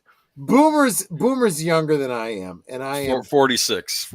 Oh shit! I'd have to do math to figure out how old I was off by 10 years. That's fine. Sue me. What year is it, dear? It's that's not my picture. Just so you know. Okay, what year were you born in? I was gonna say. 4 minus 1 is Fuck me if I can do math right now. You're 53. Okay, I'm 53. I'm 53 because Hey, Netter's. hey, I don't know, over the hill. fucking crying out loud. I'm too drunk to do math right now, damn it. You can't even do 3 minus or 4 minus 1. No, not right now, I can't. Not right now. So when I got married, before I got married, I had no gray hair on my beard. And my wife, she told me when we were dating, she goes, I don't want a guy who's bald, and I don't want to marry a guy who's bald or facial hair. Guess what? She got both of those. Fuck, she's got both. She loves it. But every year and a half, I shave this off and I do the mustache. And sure. Just to help my skin. You know what? She hates it. You make a great point there. I should ask Netter. I'm going to do it on stream right now. Netter, do you have a problem with my beard? Not anymore. She got used to it. Yeah, I mean, basically, goatee. I mean, as Troy mentioned before, it's not even goatee because I don't even have the mustache. Yeah. Oh yeah. What do you call that? I don't know. I don't like facial hair on my men. Right. Some guys look really great in beards and stuff, and it's like good for them, and it looks great on them. But it's like for me, it always felt scratchy against my cheek. You're trying to cuddle with me, and I'm just getting stretched up. I don't think she means her cheek. Within throwing distance, dear. I know. That's relevant, though. I meant my cheek. Okay. Unlike you, I don't start disclosing personal things. Anyway. Just saying. I don't like getting my face I know, right? When someone's trying to kiss and cuddle with me. Right. And somewhere over the years, you decided to be a rebel and started growing the beard. Once for an event. It's like you're trying to do a costume or something. And then it became, I'm going to do this for this event. And then it just never went away and you kept the beard. No, she's absolutely right about that. I because Netter and I do so much, or used to do, before the coof, we used to do a lot of Klingon costuming. I was doing the whole Klingon thing. Oh. So that was, this beard, very Worf-like. But I shave off the mustache because, and I think a lot of my followers know this, sleep apnea. I sleep with the, nose CPAP. So I want a good seal. So I don't want a mustache for that reason. But my gosh, it's been 4 years since we've done a convention. I don't know, guys. Maybe I'll shave off my beard. Maybe I'll for all of you guys that are fans and followers, maybe I'll do a poll task. Should I shave off my beard or should I just leave it? At this point, I don't care, dear. Yeah, I know you don't care. That's why I'm gonna. Now, would you do the full beard thing? I did the full beard when Netter and I were first dating, and honestly, it bothers me. It kind of itches. See? Yeah, it kind of itches. Well, how far did you get? That's the question. So there's the thing. I had the itch phase where it itches. It itches like a mother. Yes, it does. If you get past that, trust me, I go to here. I do my beard down to here, down to almost my whatever it is, past my neck. I have a comb. Look, my wife bought me this comb, this heated comb. She started using it for her hair, to straighten her hair. I was like, that's not what you're supposed to use it for. It's pretty much just straighten your beard. Yes. And because here's the thing, everyone gets my beard goes out to here. And that's a little extreme. But if I straighten it out, perfect. If you do that, it's nice. I gave my brother-in-law a care package for beard stuff. And he's like, what am I supposed to do with this stuff? My wife's like, he knows exactly what to do with it. I haven't done an actual clean shave in 10 years. Really? Okay. I think I had to do it once when I was dressed up as the Ghostbusters. Rick Moranis. I did a whole clean shave thing. I hated it. Dude, I felt naked. until you said that, I wouldn't have thought it. But yeah, I could totally see you doing the Rick Moranis. I hate it. I hate shaving everything off. I feel like a naked. Ugh. If I go into a bar, if I do a whole clean shave. I'll tell you what, I look 17. If I lift my beard up, if I lift my beard up and put my head up, you can't see it, but I do the double chin thing, so that kind of bums me out. But thank God I can see an Adam's apple. All right, we're good. Dude, I'm a total guy. I'm a total guy. At least you didn't dress up as. Have you guys seen the Indiana Jones trailer that I was in? Refresh my memory because I think I did. I did. Gary and I did an Indiana Jones trailer for the new movie coming out, and I haven't seen the movie. And he saw. You mean that Dial of Dysentery thing? Yeah. He went to see it because of the show he's on. He's like, dude, we pretty much nailed 90% of the thing. I was like, no shit, really? Like I was like, there's no way we predicted this. No, I'm mistaken. I saw you in a video. It was zombie related or something like that. Oh, that one. That was the birth of Rancor Steve. That was a fun one. But I dressed up as a drag for the Dial. I dressed up as Dylan. with a my mustache? only joke was, oh, dude, I had the mustache. Yes, I told Garrett, that's the way to do it, man. Netter has done drag. Netter has done drag. If you guys go to Netter's how network, did she do? Hold up. I have a question here now. How can a woman do drag when she's already a woman? Apparently, because she dressed as a guy with a mustache. I will drop the link. She'll drop the link, but if you go to Netter's network, her channel, she's got a list of videos. Appearances. Yeah, she and I were both in a video supporting an author who did a video to support his book. I played a couple different roles. She played many roles, including a male role. Several male roles. And it was knowing Netter, it's hysterical. Not knowing Netter, you could totally, mistake her for a guy. Oh, and then there's my other appearance as the Irish nun. The Irish nun, yeah. What? Oh, wait, guys, she's dropping the link. Check it out when you get a chance. It's hysterical. I mean, I was 100 pounds heavier, by the way, just so you're not confused. It doesn't take very long. It's literally. You know what, Steve? Do you mind? I'm going to share this video. Okay, I'm going to hold do on. this. I'm going to put it into Which the one? chat. Oh, the one that is. Yeah, you can share. Yeah, the one that Netter's sharing. Why not? I put it in the private just for chat. the hell of it. It's in the private chat. Yep. I'm also going to put it in the regular chat because why not? That's not what I want. We all gonna get feisty tonight. Oh yeah. See, now my voice is gonna come out. I'm gonna do private Cosby. chat. I'm gonna do different voices. Okay, give me a second. I gotta. How do I do And what's this? funny is the part I'm playing as the nun.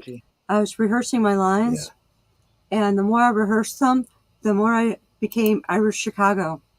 So it's like start off with because Marcus, then it became because Marcus. Yeah, if you if you take a life, it's still a sin in God's eyes. Okay, I'm gonna just share my whole screen because. Make sure you share the sound. Do you know how? Hold up, Troy. Do you know how technology works? Oh no, not at all. Hold on a second, guys. Well, what is that? Gravestone. Are you guys seeing? Okay, good. Yeah, you gotta turn on the sound though. Oh yeah, I'm muted.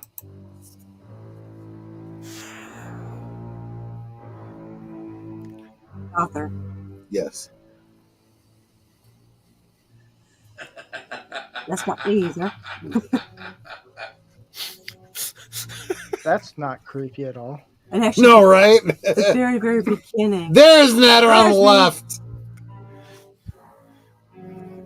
in the very, very beginning, which got cut off when he started it. I'm Sorry. the person in front of the safe. Nah, it's fine. And then let's see if you can guess who the scary priest is. That was my hand. I was trying not to. I break his didn't teeth. even know that. Yeah, it's like I was afraid I was going to pull too hard. There she If is. you enjoy taking the life of another person, regardless of the reason, you would be murdering another mortal. You would be taking a life that God gave and laid it to waste. And that is the worst sin in God's eyes. A little bit of our cosplay. Yeah. That's a little harsh, man. Wow. All Right? Whoa. Whoa, hey, whoa. I didn't ask for none of those glowing eyes. Buddy of mine that I went to high school with. Honestly, this is a really good book. He's got 2 out. 2 out. This Thanks was for his indulging us, Steve. This is we haven't talked. He had the about look this of much he on was the going show. to the bathroom. He's like, Oh crap! I'm getting a call. Apparently, I'm calling him. Hey there, Father Cooper. How they hanging? He's actually a vampire with a soul. Holy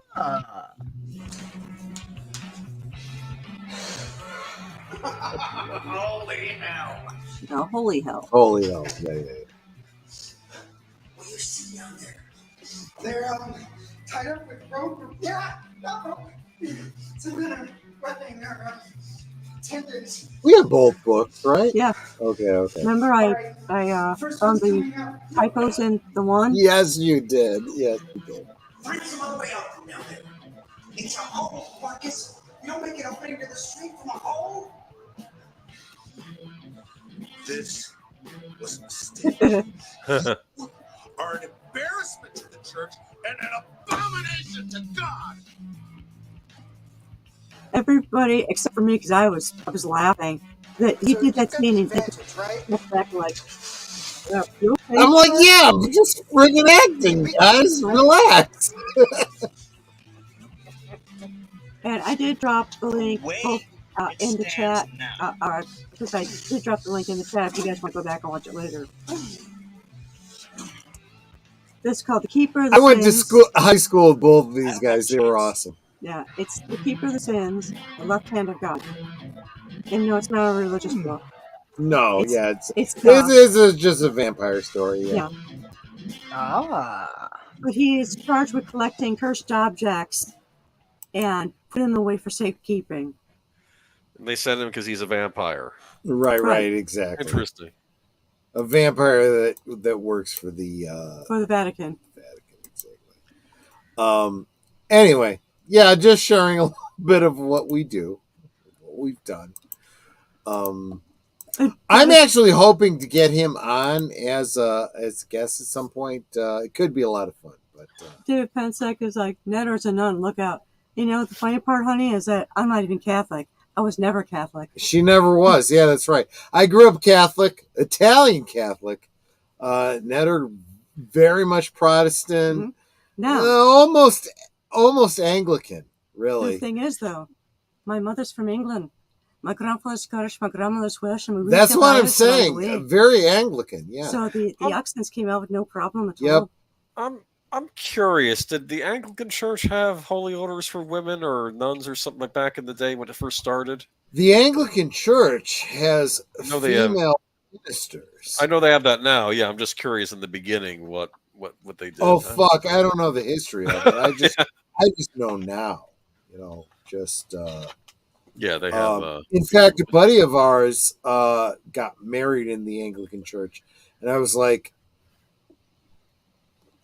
"No, look, you get invited to an Anglican church. It's like, okay, let me do some research. Let me see what this is all about.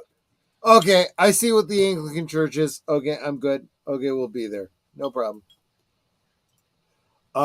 Those of you that grew up Christian, look. Protestant, Catholic, Anglican.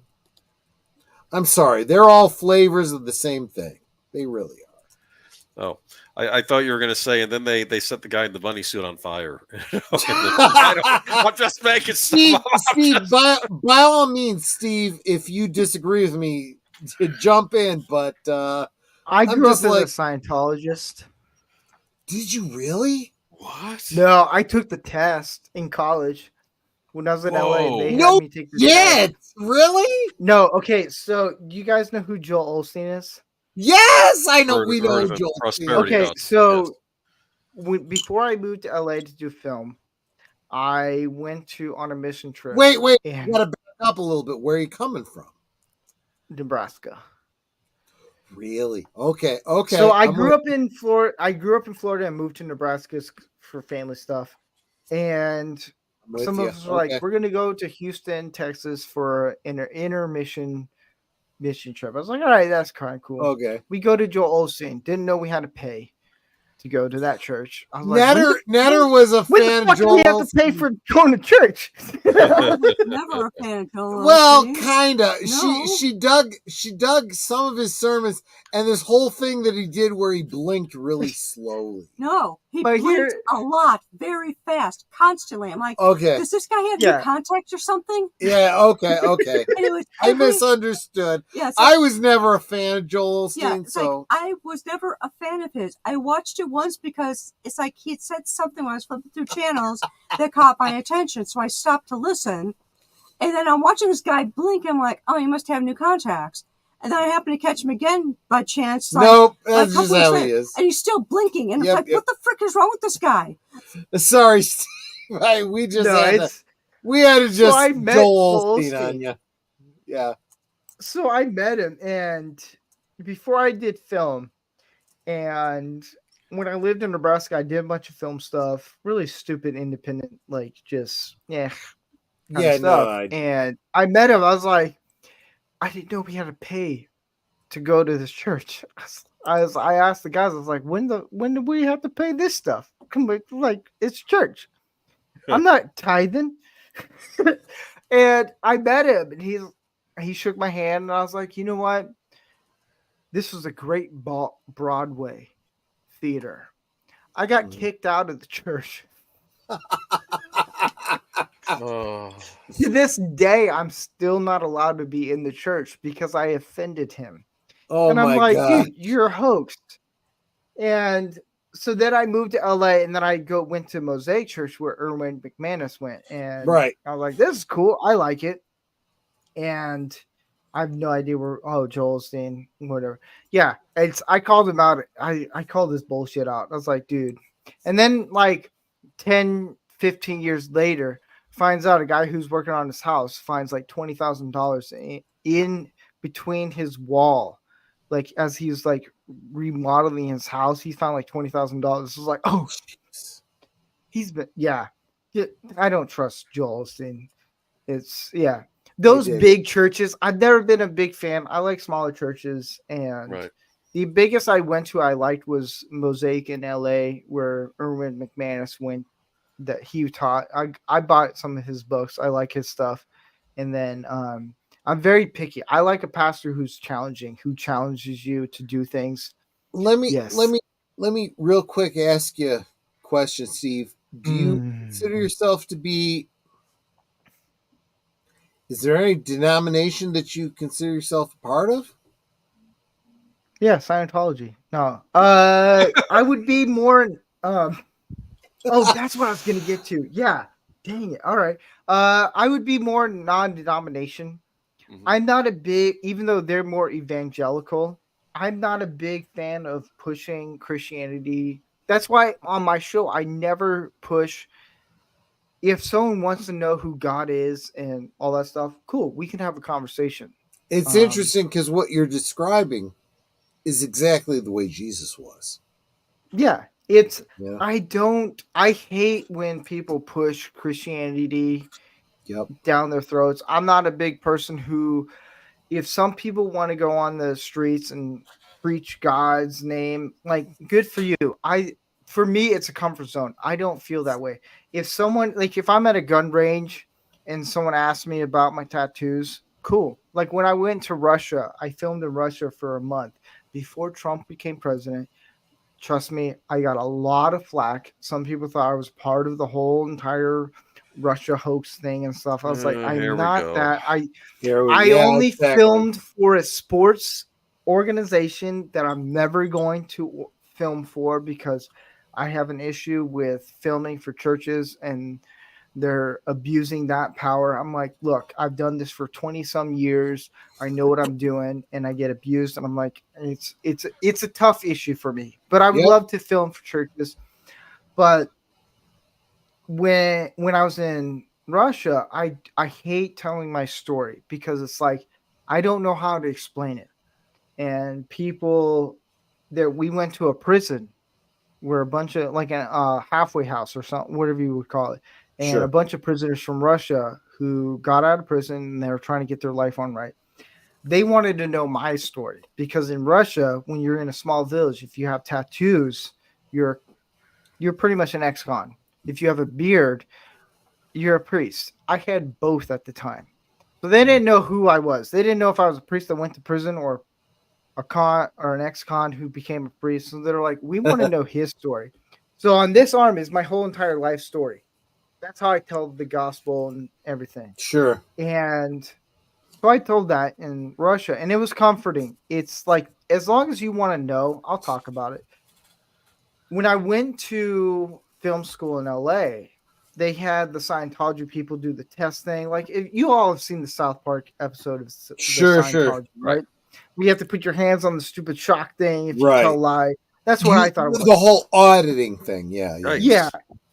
I thought I could have some fun. I like to troll. I like the drama. Sure. I thought this would be perfect for me. So I do the whole thing, and they're like, oh my gosh, like this and that. And I was like, I schooled them. They're like, they did not want anything to do with me after. They're like, look, you have high energy or whatever the crap they thought I had. Yeah. All I could say was like, do you know who Jesus is? Oh, Steve, do you know you guys are a scam? I got to share with you, Netter and I, I'm going to share with them the Jehovah's Witness story. Oh, yeah, go ahead. Oh, God, yes.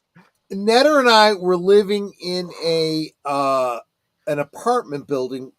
It was 3 flats, and all of us went to church together. We were in a, kind of non-denominational Christian church. And these Jehovah's Witnesses showed up, and they're ringing our bells. They wanted to talk with us. And the other 2 flats either weren't home or didn't engage.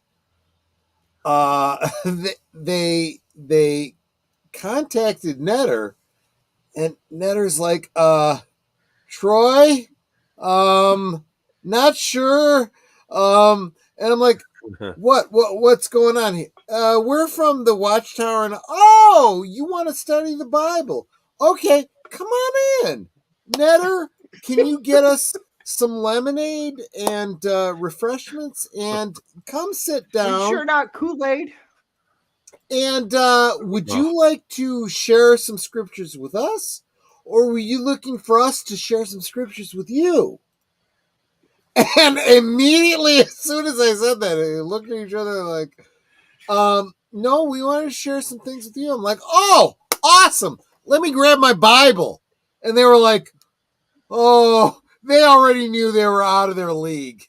Did you bring up Revelations?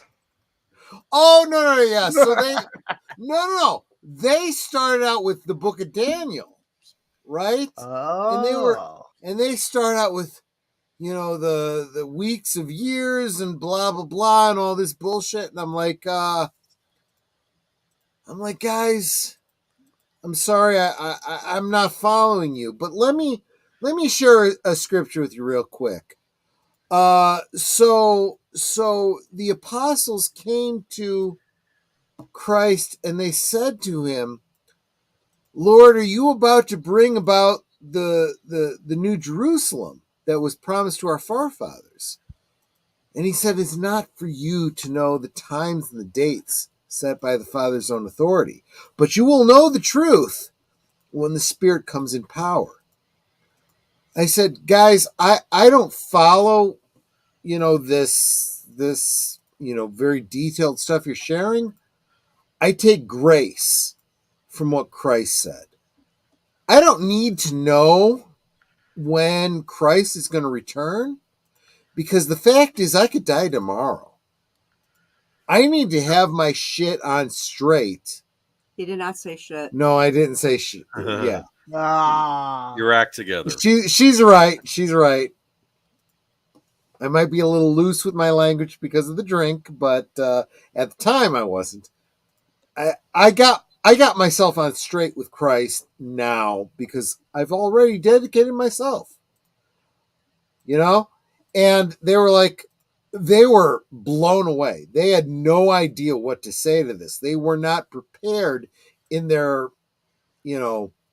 catechism or whatever it is to deal with this. So, okay, you're good. Amen. We'll leave you to it. I'm like, anytime you want to come back and study the Bible, they're like, okay, we're out of here. And I literally scared off these Jehovah's Witnesses. Did you ever get any again? I saw them the following week. I'm like, hey guys, remember me? And they're like, no. They ran the other way. You know what? You can go. Okay, so here's something really funny. If there's people that bug you, you can go to Jehovah's Witness and you can put someone's name down for them to go to their house. Right. I've done this. Huh. They don't look. If anyone who finds me, they've got a bunch of Jehovah's Witnesses. I apologize to no one. It's the best trolling. I had neighbors that would annoy me, and I would send them Jehovah's Witnesses every single day because I'd put their names in there, their address, everything. And they would get pissed. That's how you resolve conflicts. Is you bring them. Let me real quick. I am not being all preachy with you guys because I don't even really consider myself on speaking terms with the big cat at the top of the stairs. Netter has the faith of a child. Me, I believe in God, but I don't talk with the guy. I've got my issues. That's just me. That's my thing. But I certainly would not judge anyone who has a relationship or a lack of relationship, like I said, with the big cat at the top of the stairs. Real quick, if I didn't say hi to Sashi earlier, you did. Did I? I should have done because he is... I love seeing Sashi in my chat. In fact, you admonished yourself because you didn't say hello to them earlier. Well, good on me. I thought it said sushi for a second there. Well, fair enough. Christopher Dominguez, I don't think I said hi. Last call with Troy Pacelli. A question to ask them is what God means to them. That is a good question for anyone who claims to be a disciple, right? That's a good question. John Cipolletta, I'm not sure I said hi to you. Again, forgive me because I'm feeling a little fuzzy. We are 2 hours into the stream and I've had a lot to drink, but I'm having a lot of fun. So thanks all for being here. I worship in my own way to the big guy. I like that, the big guy. Organized religion gets political real quick and asks for money and lays massive guilt trips on you. John, the one thing I would throw out to you is I dig what you're saying. You're absolutely right. Get into your scriptures, read them, because all scripture is God breathed, right? That's what Hebrews says. Rebuking, correcting in righteousness. Amen. So read your scriptures, right? That's God speaking to you. And if you are called to obey what the scripture says, do it, right? Overlook Remember, all churches are led by, they should be led by God, but the reality is they're led by men, and men are fallible. So find your conviction in the scripture and follow it. Make sure you have your relationship with God on straight, and then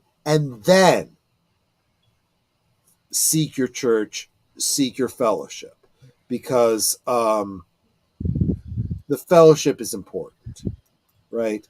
I find myself separated from the fellowship because of my relationship with God, but at the same time, I know what the scripture says, and I'm going to share it with you. Just trying to help. One thing, one of our ministers, because they would kind of rotate, different people would speak. One of our ministers had said something that always stayed with me, because we constantly hear the congregation talking about, I got to pay my tithe. Payment. Yeah. So he goes, I hear this all the time, and I never want to hear that from any of you again. You're not paying your tithe. It's not your light bill. You're making an offering to God. It's a big difference. And it's like after that, people the ones that kept saying, I'm paying my tithe, that kind of stopped. Because they're like, yeah, you're Don't right. do it. What does the scripture say? God appreciates a cheerful giver. He doesn't want you giving out of obligation. If that's how you're feeling, you have to give out of obligation. Don't give. Get your heart on straight. Well, tithing can also be your time. If, like, let's say you're someone who you make a great point paycheck there, to Steve. paycheck. I hadn't thought of that before. Mm-hmm. If you're living to paycheck to paycheck, yeah. No, go ahead, Steve. Finish up, and then Natter. No, I'll let Nini. No, I want to hear what she has to say. Okay, go ahead, Natter. Well, something I found out from our accountant is that tithes are tax deductible. Fair enough. Fair enough. They are. First time we went to this one accountant that was in our church, because we were looking for someone to do our taxes. He goes, our church is a 401c, so we can deduct that. Okay. He goes, so you do tithes and offerings every week? We're like, yes. He goes, okay, how much do you do every week? We told him.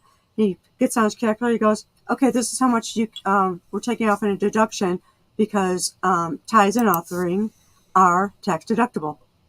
And I'm like, yeah, cool. So there's a little bit of church trivia for you. There you go. Cool. Steve, what were you going to say? Church works out great. My wife and I just started tithing, and for a long time. Do you mean you literally give 10%? Yeah, we just started. It's something that we've been talking about. I have no nothing to say about that. But I'm the guy who's like, how much is it going to cost us? But to me, it's anyone who lives paycheck to paycheck, which is majority of people, it's tithing can also be your time. How much time you put into charity. And also it's like, if you do charity, if I go help the homeless at the church I'm with, we helped with the homeless, of like feeding them. It's giving your time. Do you want to share which church you belong to? You don't have to. Yeah, I'll let him. That's fair. I'll let it. That's fine. And because there's a lot of people don't know the church. That's fair. That's fair. But it's, if you give your time, as long as you're not making it like, look at me, I'm looking good. Like, no, if you're doing it because never let your left hand see what your right hand is doing. Exactly. If you're doing, like, I hate doing evangelical things, like look, I may have drank enough. If you're just doing it to make yourself look good, that's not how you should do it. If you're doing it because, you know what, this is what I feel led to do, that's tithing. You're tithing your time to do things. That's fair. That's how I look at it. There's a pastor who told me about that, and I was like, oh, I didn't really thought about that. But I think as you get older, tithing into a church that you're part of, and like my wife and I, we went. This is how patriotic I am. As you can tell, I have the American flag, and I have Chuck Norris behind me with the American Hoorah! flag. I am hardcore American. I mean, my left arm is "We the People" and "Don't try like join or die." Like that's me. And I almost feel okay. Bear with me. Yeah. I feel like we need to say, "We the people of the United States, in order to form a more perfect union, establish justice, ensure domestic tranquility, Waiting for him to start singing it. divide for the common defense, promote Now, the do the general Gettysburg. welfare, and promote the blessings of liberty to ourselves and our prosperity, do ordain and establish this Constitution for the United States of America." Amen. You made me sing alto. I know you don't usually sing alto. Thank you, Netter. My wife and I, we went to this church, and on 4th of July, and I don't get emotional. I don't get teary. But anything to do with military America, it hits me. Like, See, no, I'm a sucker for that. That's what I mean. You don't even say that, because you do. You absolutely do. There's something that hits your heart, and that's amen. So I'm standing in this church, and I'm like, all right, we'll go to this church. Okay, cool. And it hit me. I was like, all right, first off, I was like, this is the church I want to be at. And the small group my wife and I are in they're all pro-gun and pro-America. And I was like, this is perfect. Yeah. I am great in this. And my wife's looking at me. She's like, are you okay? And I was like, yeah. She's like, you're emotionally tearing. And I was like, right. And it didn't hit me. And I was like, wow, you're right. And she's like, are you okay? And I was like, yeah, I'm okay.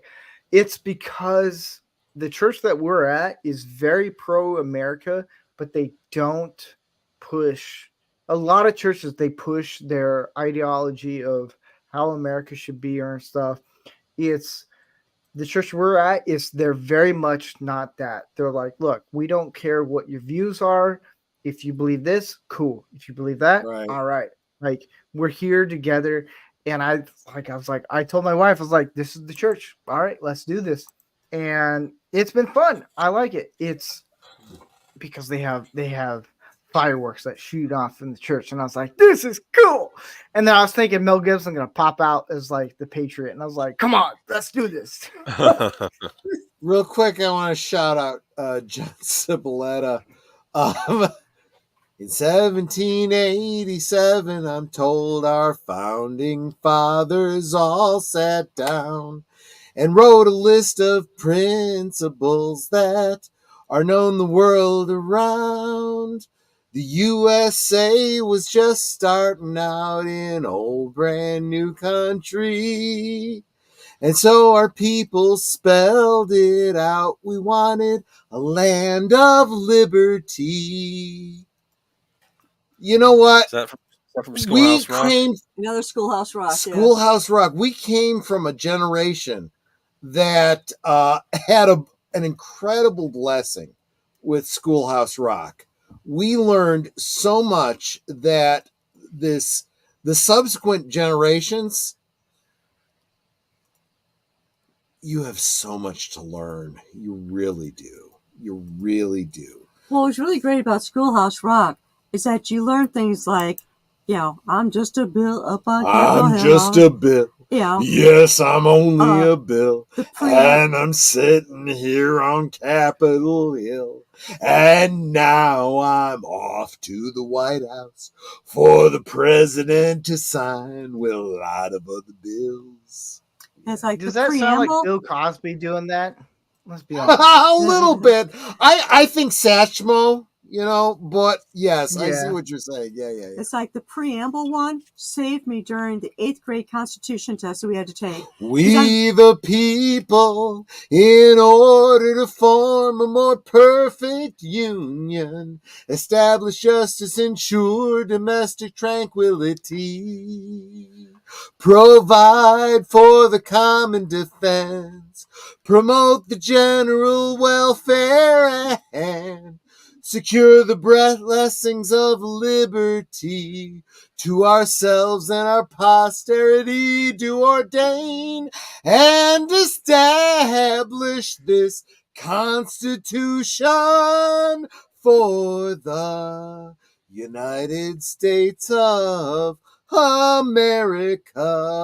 For the United States of America. Amen, folks. Yeah. I'm sorry, Netter. I can't bypass that without singing it. But it was really helpful when we had to take the Constitution test because it was mandatory. You took it in 8th grade. And it's like, I'm sitting there trying to remember the words because you had to fill in parts on this like essay thing. How many people sang out loud when they were doing that test? Well, we didn't sing out loud, but it was all, you could see the people doing it because they'd be bopping their heads along. And doing it. There was a couple of the ones that Schoolhouse Rock did. I don't remember them off the top of my head, but they also helped when I was sitting there going, oh, wait, I know this one. And the little song would go through my head. That's probably something to put on the agenda, Age of Boomer. We need to do a Schoolhouse Rock a rockumentary. Yeah. Good old days. Good old days. We've done Schoolhouse Rock for good old days. Have we? Yes. There's no reason we can't do it again, my friend. Okay, we really should. Steve, am I talking over your head? Do you know what Schoolhouse Rock is? Or are you? I know what School Rock is. Okay, whatever. fair enough. I know you're younger than me, so I don't know how much younger. I know what you're talking about. The Bill of Rights, everything. Come on, baby. I watch it every Saturday right before recess show. What? You know what? That was the I don't know what was it government rock or something like that. But they had everything. They had mathematics rock and they had English rock and lollies. Lolly. Get your adverbs here. I had no idea what an adverb was if it wasn't for that song. Absolutely, that's absolutely true. Nostalgia. We literally have them on DVD. You know, next week we're going to be talking. I knew it. Yeah, next week we'll be doing 4K. Yeah, no. It's just DVD. But next week we'll be doing a stream specifically about physical media. Yeah. Oh boy. No, yeah. Next week our guests, and you know what? Honestly, we're past the 2-hour mark, so I may as well start pitching next week. Next week our guests will be Greg from Fanzine and Michael French of Retro Blasting. Will be talking about not only physical media but preserving physical media. Preservation's key. Go check out Retro Blasting's channel. He did a video just recently about DVD rot, specifically related to Warner Media. Yep. That's what we're going to be talking about. We're a little bit fired up about that. So just saying. Steve, have I missed anything? We've been all over the freaking map tonight, especially because I get less and less disciplined as I drink. Have I missed anything that you wanted to cover tonight? Yeah, if there's any guys who haven't seen Manorama, I would check it out. You can go to the YouTube channel, Rancor Steve. You can see the earlier episodes, and just skip the St. Patrick's one. That's the one I got kicked out of. I got really drunk on that episode. My producer at the time, he kicked me off multiple times. we did a drunk episode of St. Patrick's, and I got hasn't kicked me out of stream yet, so I think we're doing okay. I got kicked out, I think 5 times, and I got brought back. Listen, my short bus got kicked in right now. This is why I'm called short bus. I can't. I'm do with my you, words Boom. right. I'm with you, man. It's if you want to check out the earlier episodes of Manorama, they are on YouTube at They're Rancor on your Steve. YouTube channel. You have some great Lego builds on your YouTube channel. So what were we gonna say, Boomer? Oh, I'll wait till you're done, but I have a question for you before we kick it out tonight. So Lego build. So there's 2 ways. So some people want to get on Manorama. That's I have to know you to be on Manorama, or at least talk to you, because I'm not gonna let anyone. You don't know. You guys don't know how long I've been following him before he invited me on. It took me a while to find hey, you want to be on Manorama? And who is this asshole? He said. And then Lego build. It's more of an open.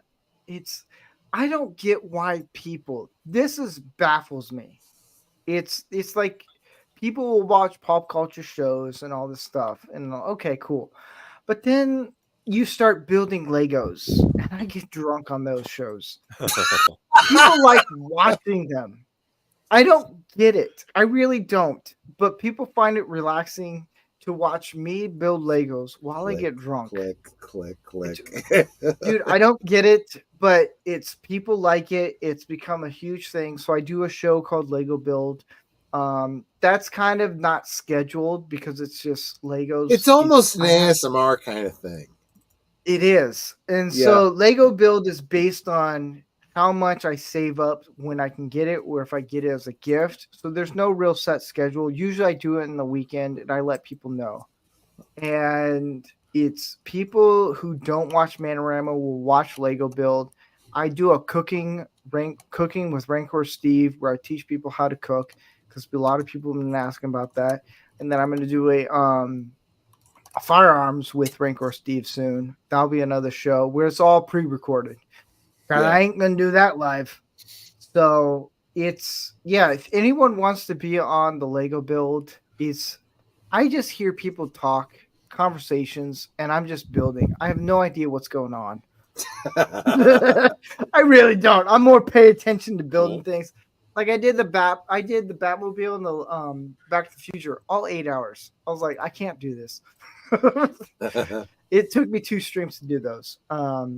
But yeah, it's Manorama. It's every Tuesday. It's fun. It's link is in the description below. But of course, Lady V is just so awesome. She's a great hostess. She is sharing the link as well.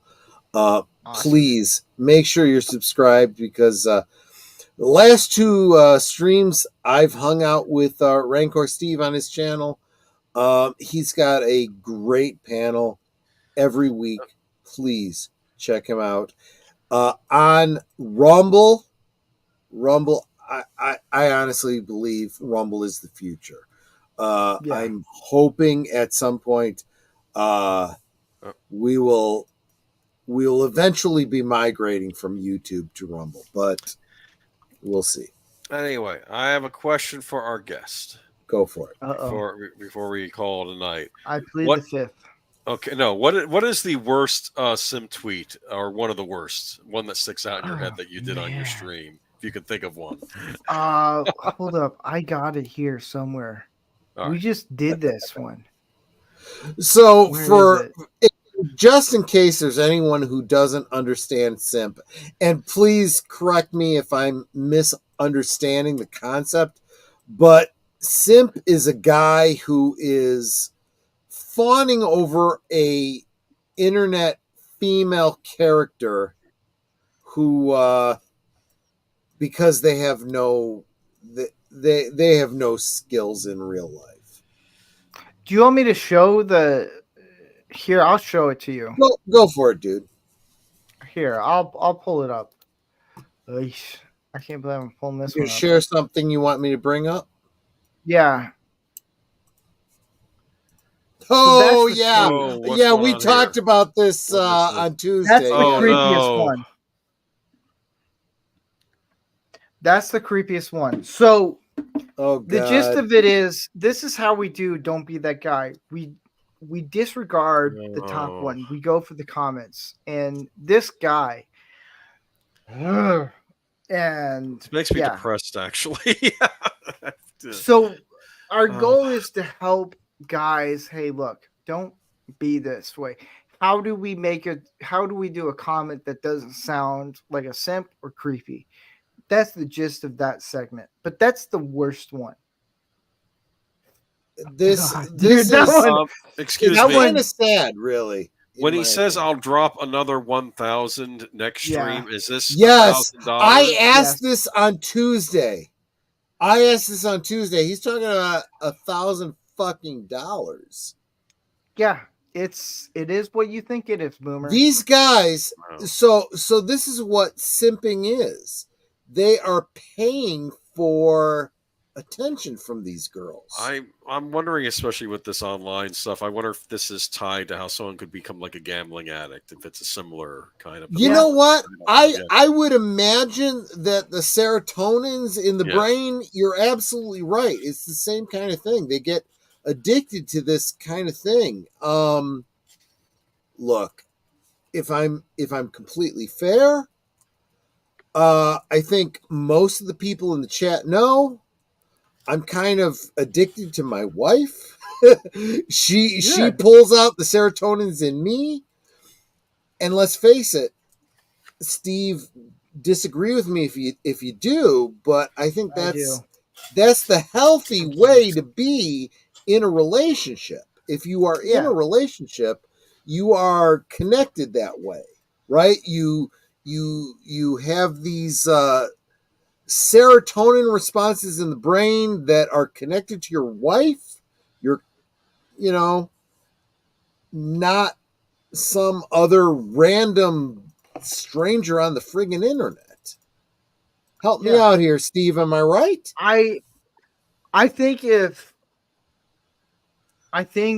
a couple years ago, no, it took me a while because it's when you get married, you get a little comfortable.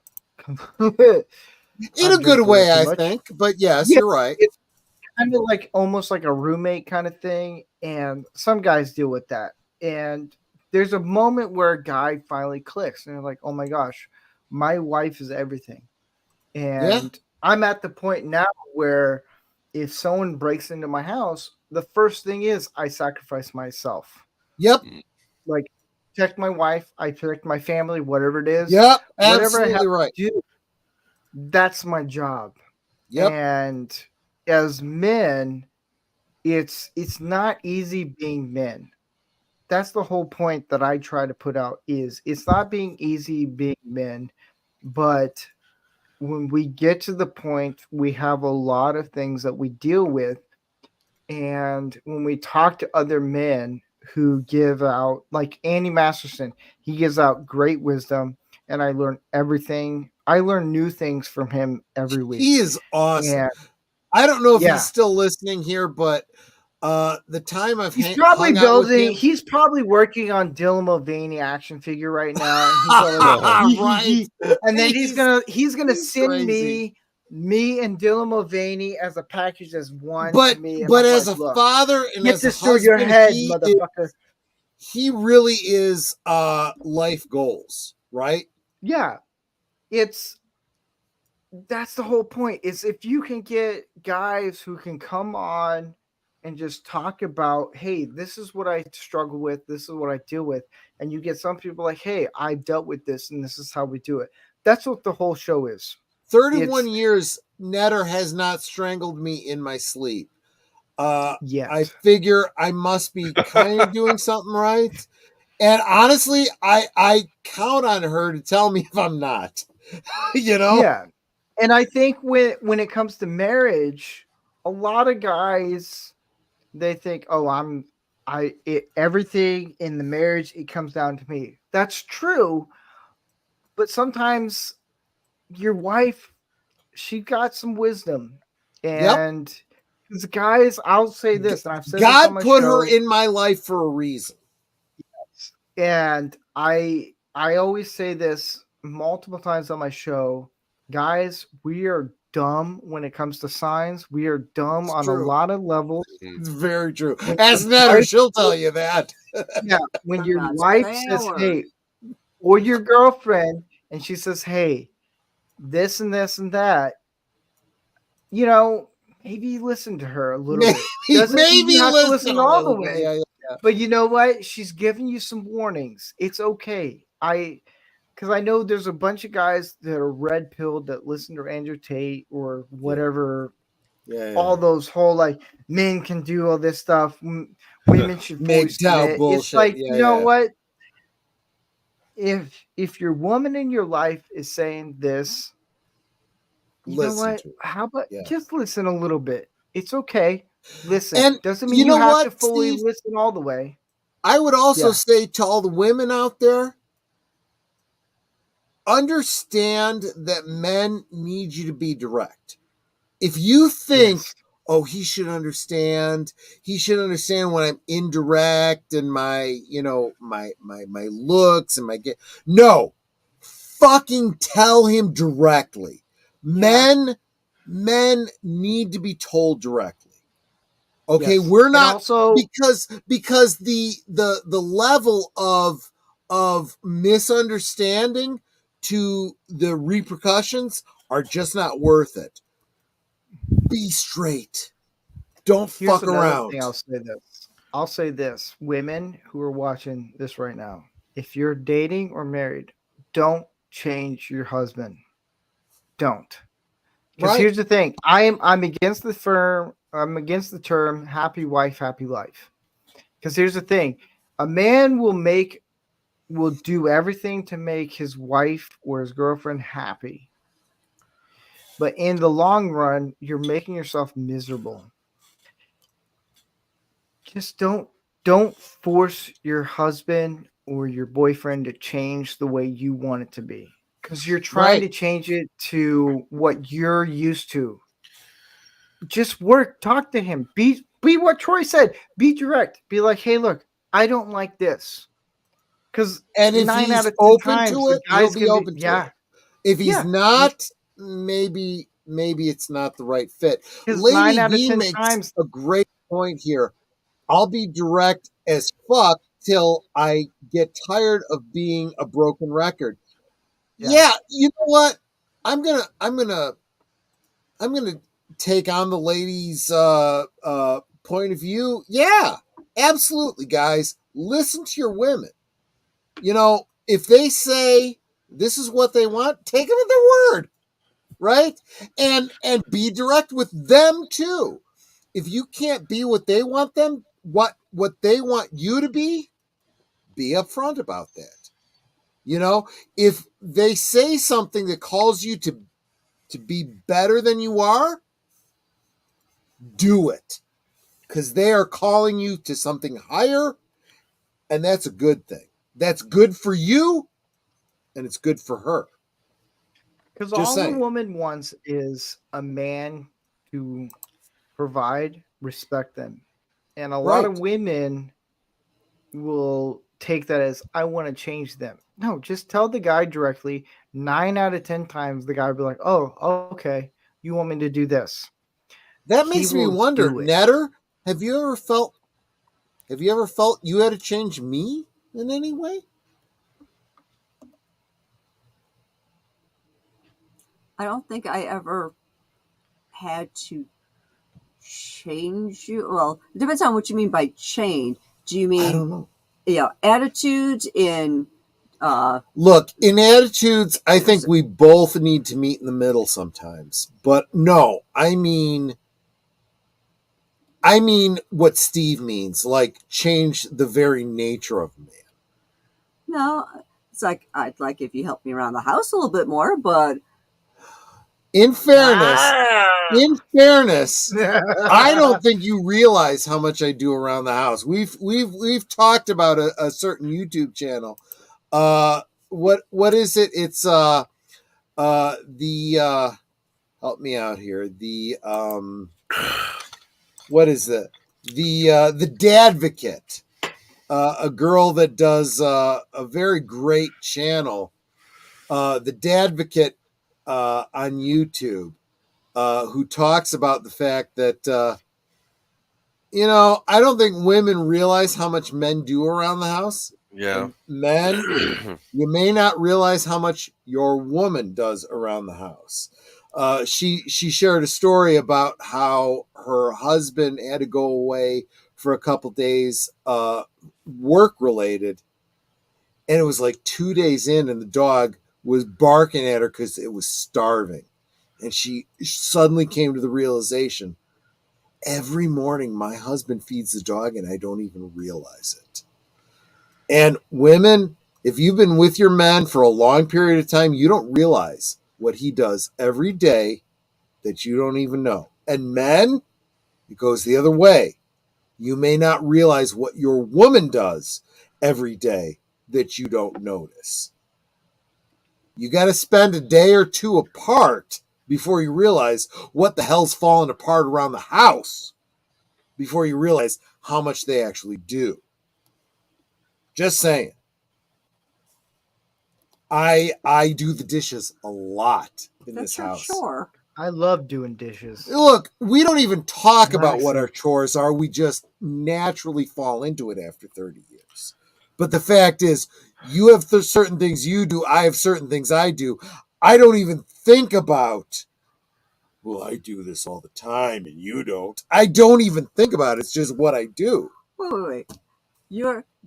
Some years ago, you decided that you were going to do the dishes and you're going to take out the garbage. Yeah, I don't know why. I just do it. I'm doing everything else. I clean the bathroom. I clean the kitchen. You don't know how many other things I might be doing that you don't even realize. If I stop doing them, you might notice. I'd love it if you cleaned the bathroom once in a while so I didn't have to do it all the time. Okay, the bathroom is a point of contention for both of us because... We're in marriage conference. Folks, let's face it. The bathroom is not something anybody wants to do. Let's face it, right? I've been doing it for the last 31 years. No, that's absolutely true. She absolutely has. But it's true that I'm not going to... If you really want to dig into the nitty gritty, is it absolutely 100% fair? I don't know. But the fact is, you don't know what your partner's doing until you don't have her doing it any longer. Right. And then you got to go, holy shit, she does a lot that I didn't even realize. Boy, I've had a lot to drink tonight. All right. It's okay. No. We're gonna wrap. We'll call it up. You an Uber. No, Netter will put me to sleep. Agent Boomer will help me close out the stream. Steve, have I missed? I gotta clean the damn bar. Actually, Steve, Lyft is cheaper by at least $4 to $6. I have no friggin' clue because I drive. researched. What?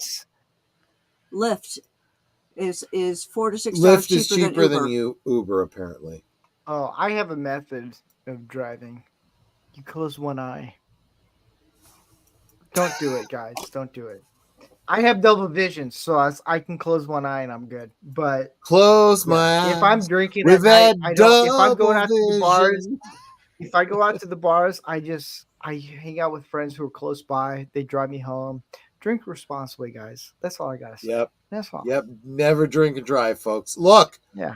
Even buzzed. You're not drunk. You're buzzed. Don't get behind the wheel. I have never gotten behind the wheel when Do you know why I pulled you over? I don't know, but your eyes look pretty. Don't do that. I was in high school. I was coming home late from work. I got pulled over by the most beautiful female cop. She's like, "Do you know why I pulled you over?" I'm like, "Nope, but I'm glad you did." That actually got a laugh out of her, and whatever I did, I didn't get a ticket for. Just saying. Oh man! You get a warning? No, not even. Steve, That's his phone number. was there anything Yeah. that that I didn't cover tonight that you wanted to mention? Again, guys, the link for Steve's Rumble page is linked below. Lady V has been sharing it out all night. Make sure you're subscribed to him. He's got a great stream on Tuesday nights. Check it out. Steve, was there anything we missed tonight? No, I think we covered it all. I know we're gonna get into a lot more tougher topics. I like to do about 3 weeks of 3 episodes a month of tough topics and just us Good. having fun. And those are the ones that a lot of people are like, this is not me. And I was like, so when you do like serious topics, it gets on us. It's like, man, we got to talk about this. It's a little depressing or whatever it is. Yeah. I like to let the guys have a little fun. And usually they like to bag on me. I would argue, men, check out Manorama on Tuesday nights on Rumble on Steve's channel because it'll make you a better man. Women, check it out as well because it'll give you a vision for what your man ought to be. Just saying. I agree. Check out the last episode because they're doing a lot of parenting talk, and it was a really great show to listen to. See, it's exactly what I was saying. So that also brings me to Age of Boomer. Did I miss anything tonight that you think I should cover? No, I can go over what's going on during the week though, if you want. Or we'll get to that in a second. Let me double check with Netter. Netter. You need to rein me in because you know I've been drinking tonight. You forgot an extra shot, right? Exactly. Considering how much you've been going on, I don't think you missed anything. Fair enough. We just need to do the upcoming week. Yes, we will. So and we can let our poor guest get back to his own wife. I know. We have kept you well over more than a half hour than we said we would. So thank you so much for doing that with us. So yeah, Boomer, what do we got coming up in this week? All right, so tomorrow night, Saturday night, I believe it's going to kick back to Netter's Network. Is that right? Nope, Big L. Oh, Big L. Okay. Tomorrow night, yeah. And what will he be watching? Gorgo. That's right, Gorgo. A British giant monster. Kaiju. Yeah. With special guest Evelyn Hampton. Oh. Our Klingon admiral. So she deserves the respect. So hopefully you tune in tomorrow night. We will, as always, host the movie on off platform so you can watch along with us if you don't have it yourself on physical media. But yeah, all right. Tomorrow night, Gorgo. And then Sunday, we have Deleted Scenes has his Western Cinema Presents, and the movie will be The Revenant. That'll be at 4 p.m. Eastern Standard Time. And then later that evening, the official pre-show of Geeky Geezers will be unscripted, where title is called The Oscars, and then parentheses, Not So. Yeah, he's got some things to say about what was nominated for the Oscars this year. So that should be Holdovers was good. Maybe they'll give it to that, but maybe not. What are we going to be talking about on Geeky Geezers? Geeky Geezers, it's the Sweet Baby Inc. episode. Everyone's talking about it, so I'm going to do a little bit of ranting. So you guys that really enjoy me, losing my shit, tune in on Sunday. Absolutely. Also some in remembrances, and we got some other stuff to talk about too. Oh, Dakota Fanning talking about Madam Web and basically just admitting that it was not Dakota Fanning, Dakota Johnson. Sorry. Oh, okay. I was confused. Yeah. Okay, fair enough. And then we have The Other Side of Midnight will be on there, and that'll be the post-Oscar special at 12:05 a.m. on, I guess that would technically be a Monday. Yeah. Right. Then he'll have on Monday, he'll have his Mr. Movie Night at the Regal Cinema as well on Deleted Scenes channel. But then going to Tuesday. Hold off on Tuesday. I've got something for Tuesday, so let me play that. Well, let's do it.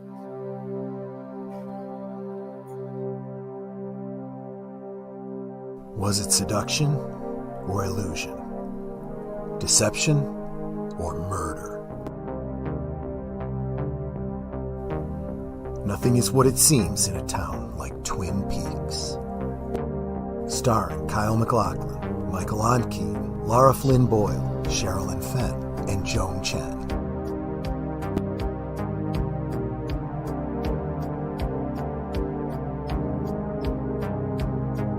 And now you can fall back into the mystery, or begin your search for the first time every Tuesday night with a new episode hosted by a panel of superfans. Watch live for the audio commentary.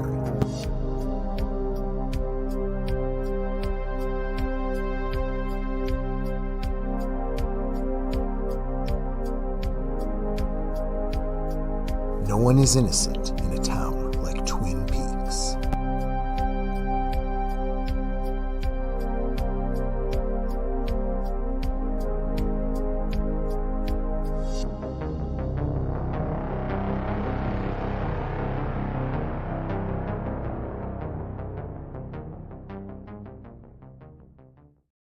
My goal is to do... Thank you very much. My goal is to do something like that for all of the streams that we promote on our channel. You don't think Andy is innocent? Kind of. You know, good point. Good point. He is probably up there. It's interesting because as I said that, I was thinking about Dale Cooper, and I'm like, no. Nope. But he admits to it. Yep. He'll say, yeah, I messed up. And we will be talking about that when, in between season 2 and 3, we will be talking about his audio tapes to Diane and his authorized biography. We will talk about that in the future on Tuesday night on Deleted Scenes channel. Make sure you are subscribed to follow along with us. That will be... it's been a lot of fun. They have been some of the most watched streams on Deleted Scenes, so make sure you join us on Tuesday nights. What's next after that, Age of Boomer? Then... Wait a minute. Also Tuesday night, Rancor Steve. Make sure you are subscribed to Rancor Steve for Manorama. Every night, pretty much, if you watch the Twin Peaks stream with us on Deleted Scenes, immediately after, jump over to Rancor Steve on Rumble. Sounds good. Do we have anything on Wednesday? Nothing on Wednesday now. Not this week, no. Thursday over on Netters Network, my guest for I almost said retro cinema for Thursday things will be Jedi Bill. Jedi Bill has contributed so much to our channels, to Deleted Scenes channels. He's good people. He is. Now, I am looking for guests for Thursday things. Currently looking for, let me see where I'm at. I am April booked. I'm booked up to April 11th. So April 18th and beyond, if you've got Thursday free. That's the thing about Thursday things. If you have a channel you are trying to promote, Netter wants to promote you. It has to be your own content on your channel, and you're trying to actually grow your own channel. So if you are interested, you can DM me on Twitter. You have to follow me first before you can DM me, apparently. Or if you just go to my channel and you go to any of my Thursday Thing episodes, my email address is listed in the description in any of my Thursday things. You can email me and say, yeah, I'd like to do whatever Thursday. But in the header of the email, so I know it's not spam, put down Thursday things in the subject line of the email. And then in the body, make sure that you give me your YouTube name, because I'm sure it's different from your email address, so I know who you are. Yep, absolutely. Real quick, I want to say hi to Wildcard Arts and Entertainment. Thank you so much for being here. I hope I earn your subscription tonight, as well as Wildcard Arts and Sin is here. Hi, Sin. Yep, I was getting a Sin. Sin is awesome. Make sure you subscribe to her. Hello. I am away from home right. Wow, you are joining us even though you're away from home, but was able to tune in right as you guys were wrapping up. Hope everyone is doing well. Sin is a huge contributor to the Deleted Scenes channel. She's got the whole Monday thing. I know she is out of town. Please, right now, while she is out of town, and she may not necessarily be streaming as often as she wants to, subscribe to her, like her videos, show her a lot of love, just to get her through the couple weeks she's out of town. That would mean a lot to me. She's a much bigger channel than I am, so she's someone I respect a great deal. So, thank her for us. Yeah. So there we go. So that's Thursday on Thursday Things, Netter of Netters Network, which brings us to next week. I already told you guys my guests will be Greg from Fanzine and Michael French from Retro Blasting. We will be talking about DVD rot. Okay. Ooh. I am constantly talking about physical media. Own physical media. Yes, own physical media, but be mindful that there was a period of time where Warner Brothers really effed up, and they turned over their physical media to a company that kind of cheaped out. So if you have any of the DVDs that fall into a certain category within a certain period of time, you might want to check them out and see if they still play for you, and you might want to replace them. And we will talk about what we can do about that next Friday, which brings us a week and a day to Netter of Netters Network. What is retro cinema 1 week and 1 day from today? It is a movie called Darkest Hour. Darkest Hour. Yes, you can expect that I will have a thing or two to say about that because it is a historical film, a very good historical film. And I will talk about Gary Oldman. In the Gary Oldman. Yeah, Gary Oldman, not only showing his acting prowess, but his ability to transform physically. Fantastic makeup job too. Amazing. Yeah. Gary Oldman playing Winston Churchill. Yeah. It's a great film. A lot of historical accuracy. I will point out any historical inaccuracies, but I would say they are relevant to the medium of the storytelling. So we'll enjoy a great historical story a week and a day from today on Netters Network. Please join us. It's good stuff. So that is the upcoming stories. Am I missing anything? Everybody just jump in and tell me if I missed anything. I am feeling real fuzzy right now, so it's very easy for me to miss anything I should cover right now. No? Okay. You can give us your opinion on that, Glenn, whatever it is you're drinking. Okay. No, Netter was waiting for me to chime in. So this Founders Reserve, which was slightly cheaper than the 20-year Glenlivet, there is a little bit of a vanilla flavor to it, and I kind of like it. So given a choice, this is probably what I would stick to. So yeah, Netter, next time I go for Glenlivet, remind me to pick up the Founders Reserve. Alexa, add Glenlivet Founders to the Benny's list. I've added Glenlivet Founders to Benny's. Thank you. There we go. Good on you. She's so helpful. She is. She really is. Okay. Now that you've brought that up, let me real quick. I'm going to go to Tubi because there is a film that I watched on Tubi. I hope I can find it. Dude, help me out here. Back up. Tubi. What was it? You know what? Unfortunately, Tubi doesn't have a it doesn't have like a history, like what you watched. No. Let me see if I can find it. It was Brokeback Mountain. We know. it was a video about He doesn't get it. Dude, I don't know if he heard you. No, I'm No, pretty he didn't. Look on his face. Give me a second here. I'm looking.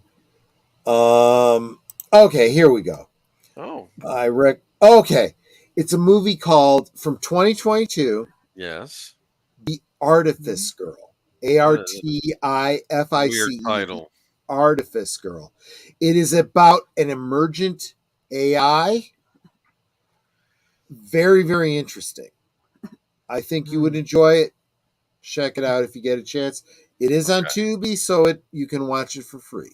Sounds good. I shared it with there's a community of people that are huge fans of Alita Battle Angel on social media. I shared that with them and said, while you're waiting on an Alita sequel, check this out. You might enjoy it. So there you go. Wait, what the fuck is this? Hold on a second. I'm in Virginia. It's 1 a.m. here. The town I'm in is known as Dave Matthews and numerous breweries. Okay, fair enough. But then you say, Brokeback Mountain was Heath Ledger's finest work, I heard. And I don't mean acting. Dude. Oh, man. Because he didn't hear... Dude, you didn't hear what I said. No, he didn't. Yeah. Said he was looking for a movie, and he's... Yeah. I'll pass on Brokeback Mountain, guys. Thank you very much. Okay. Yeah. I'd have to be really drunk, and Netter would have to push me to watch that movie, and chances are neither one of us wants to watch it. It is a great romance Brokeback movie Mountain. to Titanic. Yeah, see? It's a great romance movie to Titanic. That's all. I guess it was. Oh, don't even get us started on Titanic. Neither one of us wants to watch Titanic. It's like there was way back in the day, we had a friend that was very gay, and he wanted Troy to watch a gay movie, and Troy's like, I'm sorry, but I can't see how one guy can look at another guy's Carrie Buttons to heaven. That's true. I did say that. It's like, and I'm sorry, I have no desire to see two guys getting it on. That does not look like heaven to me. That is the big difference between men and women. Men will watch lesbians all day long. Women, no, we don't want to see gay guys. No, it's weird. No, that's really disturbing and awkward. No, I don't know what to tell you about that, Natter. I just, Anyways. So... I know. Boomer's like, okay, Troy, move on. Let's not get in trouble here. I had to pick the weirdest movie possible when he's like, it's a good one. Like, the movie you should watch. I was like, Brokeback Mountain. You didn't hear, Troy, but everyone else did. I can't quit you. Now I'm gonna send you gifts of Brokeback Mountain. There you go. Fun. Fuck that shit. No. That'll be your call sign, Brokeback Mountain. Oh, dude. Okay, fine. Whatever. Whatever your thing is on your show, that's fine. Oh God, that's just ridiculous. What does Sin say? I personally don't want to see anyone getting it on, to be honest. Couldn't totally do without any of that in movies. We don't need a demonstration. Yeah, look, this is the point that I've constantly brought up. We have so many of these snowflakes saying, oh, you have such a problem with, same-sex couples kissing in public. Da, da, da, da. It's like, dude, no, I don't want to see, men and women kissing in public. There are certain things that you should not be doing in public. I don't care if you're man and woman, man and man, female and female.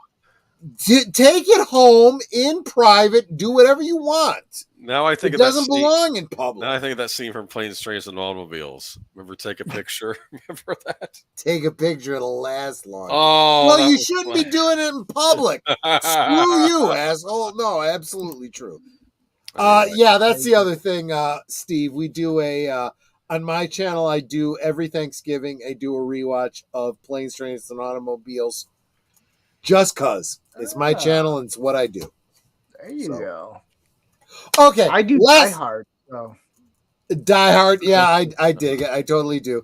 I had one stream with Big Al Presents with the whole debate about whether it was a Christmas movie, and we totally got into it. And the fans were like flipping out. They're like, Mom and Dad are arguing, and it's like, we're just doing a bit, guys. Relax. It's not a big deal. We do disagree, but it doesn't matter. Neither one of us gives that much of a shit about it. Yeah. Steve, last words. Yeah. Don't be a simp. Be a man. Amen. If you don't know how to be a man, watch Manorama because they'll get link in the description below. Absolutely. Yeah. Boomer, any last thoughts? Any last words? Anything I missed? No, I think we got everything. But like I said, stay tuned to all our channels. Join me and Troy for Geeky Geezers on Sunday, and it'll be a fun time. We'll have a good old days. Actually, it ties into, unfortunately, the sad death of a Japanese artist you may have seen. Yeah. We'll talk about it on Sunday. Yeah. I got that news to you before the mainstream media even picked up on it. Yeah. So, there you go. Netter, you want to take us out? Of course. Well, you know what I always say. I do. Please make sure that you are subbed to every member of the panel, as well as every member of the chat. And if you think you're subbed, please go back and double check that you're still subbed, because YouTube likes to take away those subs from us, and that's just really sad. And you don't want us to be sad, do you? Right. I'm making a sad face right now. You just can't see it. And with that said, we can talk amongst ourselves, and that's all well good and fun. But it is so much more fun when you guys are joining us in the chat, and you're dropping your comments, questions, trivia, being goofy, whatever it may be. And it doesn't feel like we're separated by miles or continents in some cases. It feels like we're all hanging out in the same room, enjoying each other's company and having a great time. And you guys, you're not just our friends. You are our family.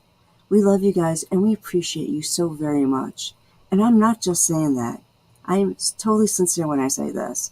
And I know I say it at the closing of every show, but it holds true. At the end of every show, at the end of every day, you guys are our family. So thank you all for being here. Thank you for supporting us. Thank you for encouraging us. It's like, you guys are just so wonderful. So thank you again for being here. And I hope you have a really great rest of your weekend. And God bless. She's spot on there. I hope you guys understand that if I missed your comments, especially when I have a guest on, it's very difficult to follow the comments sometimes. Please don't feel slighted. You guys are all super important to us. Thanks so much for being here. One day maybe, if I get enough watch hours, I will be monetized. You can drop the what do they call them? Super chats and the super thanks and whatever. That makes it a little bit easier. But in the meantime, please don't feel slighted if I miss one of your comments. You guys are awesome. Thank you so much. And join us for the next stream. We mentioned everything that's happening in the community, but otherwise, we'll see you on the next one. Take care. Good night, ladies. Good night, sir. Hit it, sweetheart.